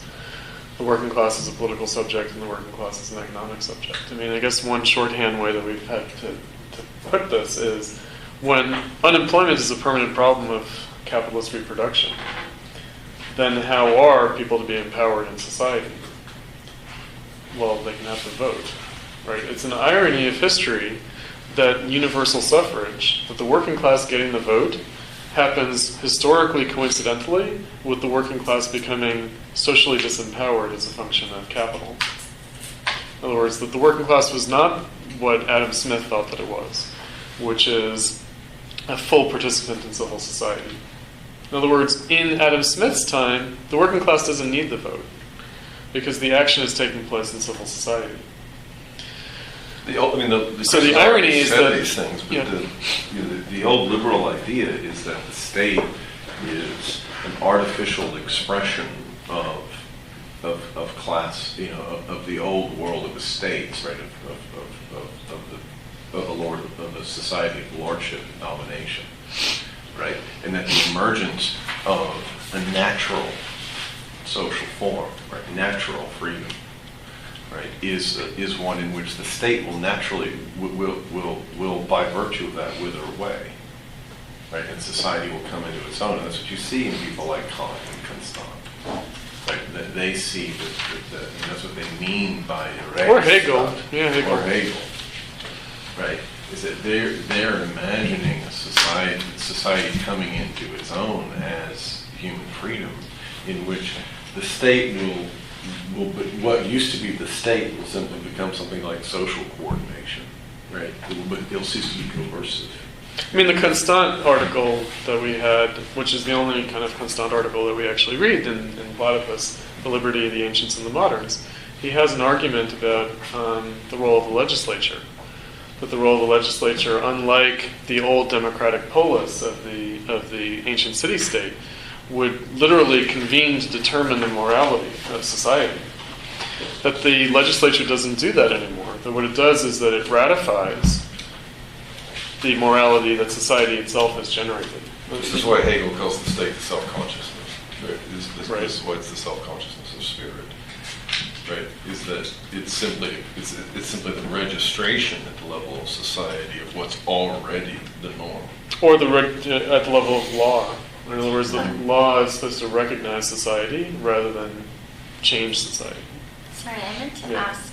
So in this, he also he makes a lot of allusions to the critique of individual rights without actually explaining those critiques. Dick Howard. Yeah. Mhm. And I'm wondering if you guys know more about. I mean, yeah, I'm just curious about that, like the critique of individual rights that is brought up in this context. Well, is he bringing it up with respect to the Democratic Republic? Or Jacobinism? Let me see. Like, where is he? Because I don't... I don't remember this either. Yeah. I remember it. Mhm. Trying to find the notes. Just to carry forward the point that about Marx and the Industrial Revolution, and again, this is rehashing what Chris said before the break, is that it reposes the question of the state as a problem. Right? It reposes the question because the state is actively coping with a society in contradiction with itself, right? And that's what working class politics is amplifying, right? Intensifying. Working class politics is creating welfare. That's creating unemployment insurance, right? It's creating society's coping mechanisms in dealing with this contradiction, right? I mean, one example would be that I always like to use with Constant is gay marriage. Meaning the right has this idea that you can't legislate morality. Right? In other words, trying to implement gay marriage is trying to change popular morality through legislative fiat. And that that's undesirable and unnecessary. I mean, that's like one right-wing argument. Obviously, there's another right-wing argument, which is the traditionalist argument, which is the Bible-thumping argument. But leaving that argument aside, the idea would be, the kind of critique of the civil rights movement also from the right, from the traditional right, was not, a racist argument, but rather you can't change people's racist attitudes by trying to legally prescribe them. Right? In other words, that you can't force people not to discriminate. Right? That the law can't function that way. And, whereas, right, so that's like the right-wing argument. The left-wing argument is, like Obama's argument, not really left, but, kind of another argument, would be that, people are already living this way, and so the law ought to recognize it. In other words, people are already doing this. There are already alternative families. And so the law ought to give the same legal recognition to what people are doing that it gives to everyone else. Otherwise, the law is discriminatory. In other words, it's, right? So now then there's like a queer left perspective which says, well, gay marriage is conservative. Right? It's a conservative solution to the question of gender and sexuality, which of course it is, right? But you see how this all plays out, because then the question there would be, well, then what are you supposed to do? And of course, their response is smash marriage as an institution, right? Some kind of lifestyleism. Everyone should fuck everyone and whatever. Screw gender identity, screw the state, right? Because there is a kind of anarchist, why are you asking for state recognition? Aren't you playing into the state by doing that? Well, of course you are. The question is, you necessarily are. Because, in fact, this can't be adjudicated adequately simply through people's lifestyle practices on the ground in society. But, in fact, there are points in which state recognition has become necessary. Where you get a Newt Gingrich kind of libertarian position, which is, well, the state doesn't need to grant gay marriage because gay people can just draw up their own contracts with each other. Right, in other words, there's nothing preventing you from going to a lawyer and drawing up your own contract about who can visit you in the hospital and who can inherit your wealth and who can share your property, that you don't need the state to do that at all. Except, of course, there are circumstances in which you do, meaning you might need the state to compel your employer to recognize your contract. right? And that again, It's also, it's also like saying, why does the state determine what an intestate, what happens to an intestate estate, right? Of course, the state says children inherit from parents who don't have a will, right? Because there's a default contract, right? And that's really what acknowledging gay marriage would be. Right. Just bringing it to the level of a default rather than right. So, again, these kinds of questions, it's in this respect, again, the question is the left vision some impatience and anxiety with the forms of social mediation that have developed historically? In other words, do we just treat all of this as crap? That we can just live our own lives, we don't need to pay attention to the state or the law or any of those things? Or does one recognize these as historically symptomatic forms that need to be transformed? In other words, not ignored, but actually actively transformed. And that's where the whole question of political revolution comes in. Meaning, isn't political revolution just a change of state power without changing society or without attacking the state as such? It's like the language of Marxism, of kind of orthodox Marxism, contra the anarchists. The anarchists have this idea of abolish the state. Right, so what's the orthodox Marxist language? Smash the state? Smashing the state means reconstituting the state, meaning you smash it in its present form, but you acknowledge that the role that the state plays now is not going to simply go away. It's not going to be eliminated in one stroke. That's not a question of abolition. Now, why is that? Because Marxists don't think that capitalism will be abolished in one stroke either. Meaning that you can expropriate all the capitalists, you can get rid of all the private property of all the shareholders, and that's not going to get rid of capitalism. It's not going to get rid of the social relations of the commodity form of labor, which are multifarious, which are not just strictly the wage labor relation, but permeate all aspects of society, at least in this view. And so therefore, what we now know as capitalism is not going to be abolished in one stroke. And so one should not imagine that all the various ways in which humans have tried to cope with the problem of these kinds of social relations are going to go away in one stroke either. Right? And, it's not this libertarian argument of like eternal vigilance or something, but like, I don't know, that like, okay, these forms are there, and so what we need is eternal vigilance that they don't take on a life of their own.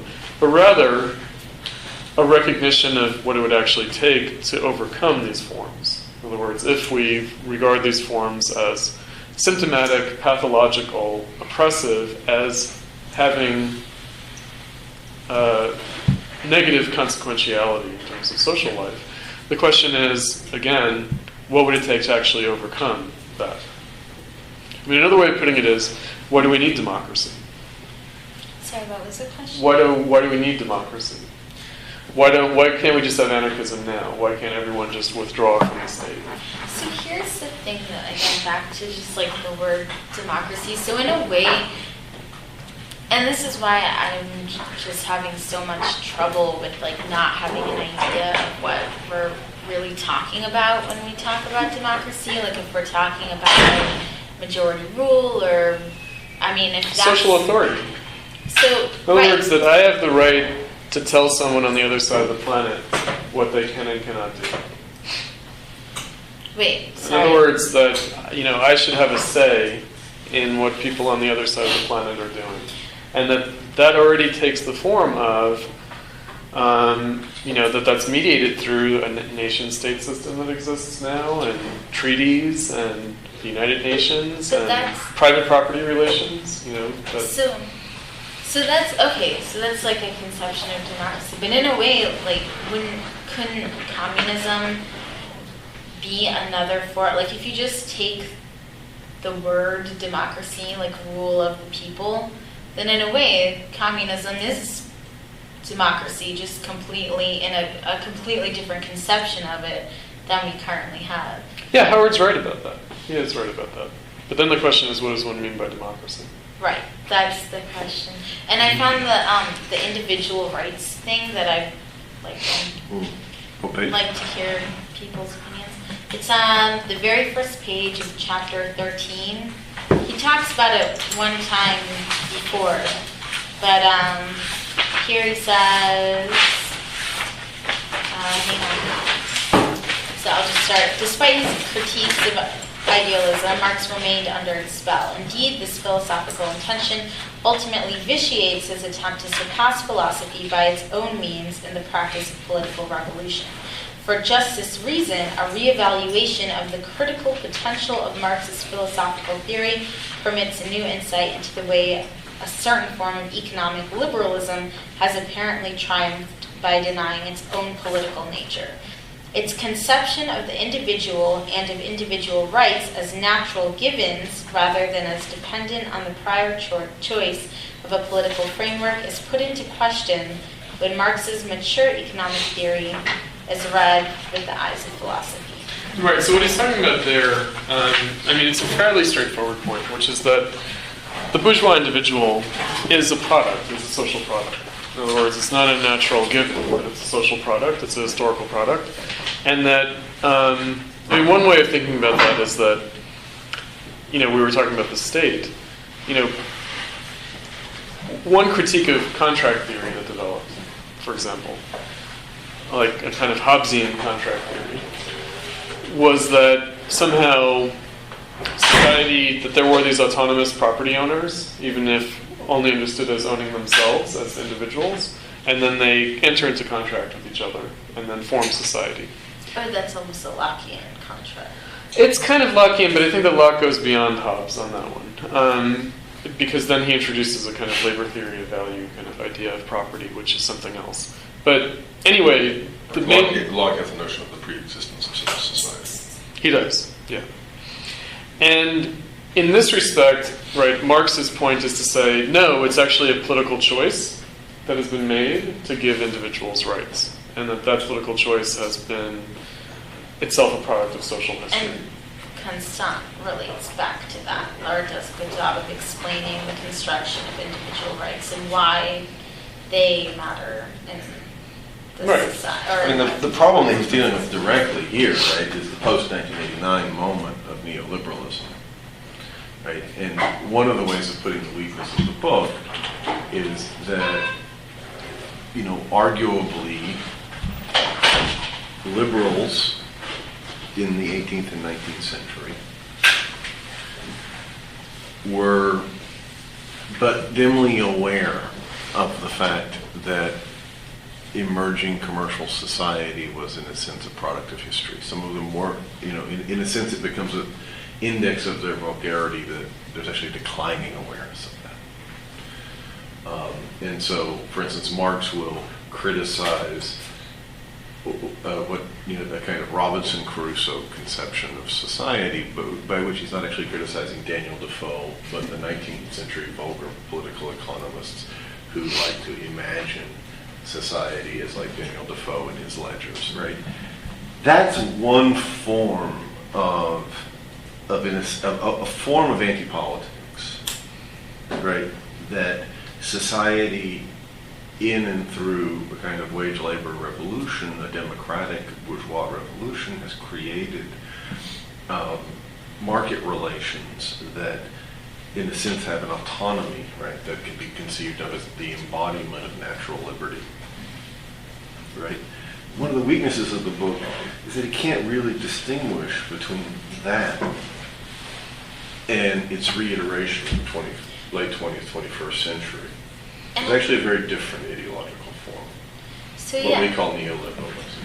So I kind of wondered what kind of theory of rights he's trying to put forth, and then also, like, unrelatedly, what rights look like in communism, or even what. I don't know. I'm just. Mm-hmm. The issue isn't one of rights and what rights one should have. Well, the question is So, how you conceive them as natural givens. So going back to like Constant, and then also like looking at Republican formulation of society as opposed to a liberal formulation of society. So the ancient, I guess, like rights or whatever hopes, or even Rousseauian thing is that you're fully realized by being like this member of society, that you're more fully realized as part of the community and of this whole thing than you are as an individual. And then the liberal side looks at it kind of more the opposite, that you're more fully realized as an individual.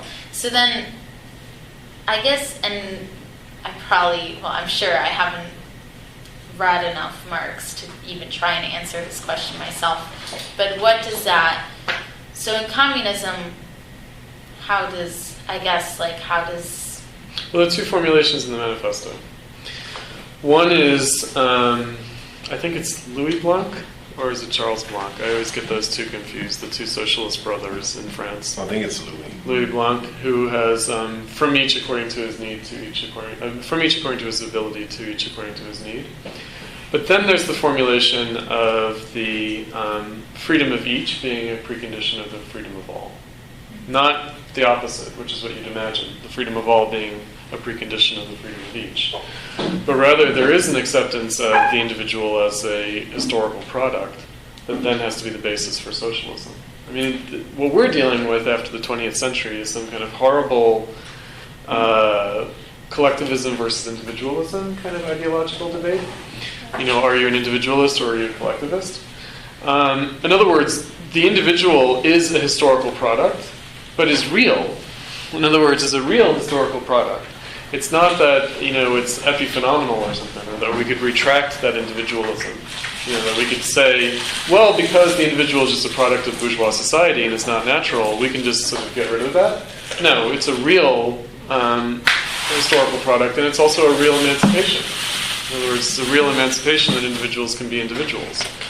But it's a social emancipation. In other words, it's not a matter of simple individual freedom against society, but rather that freedom is a social freedom already.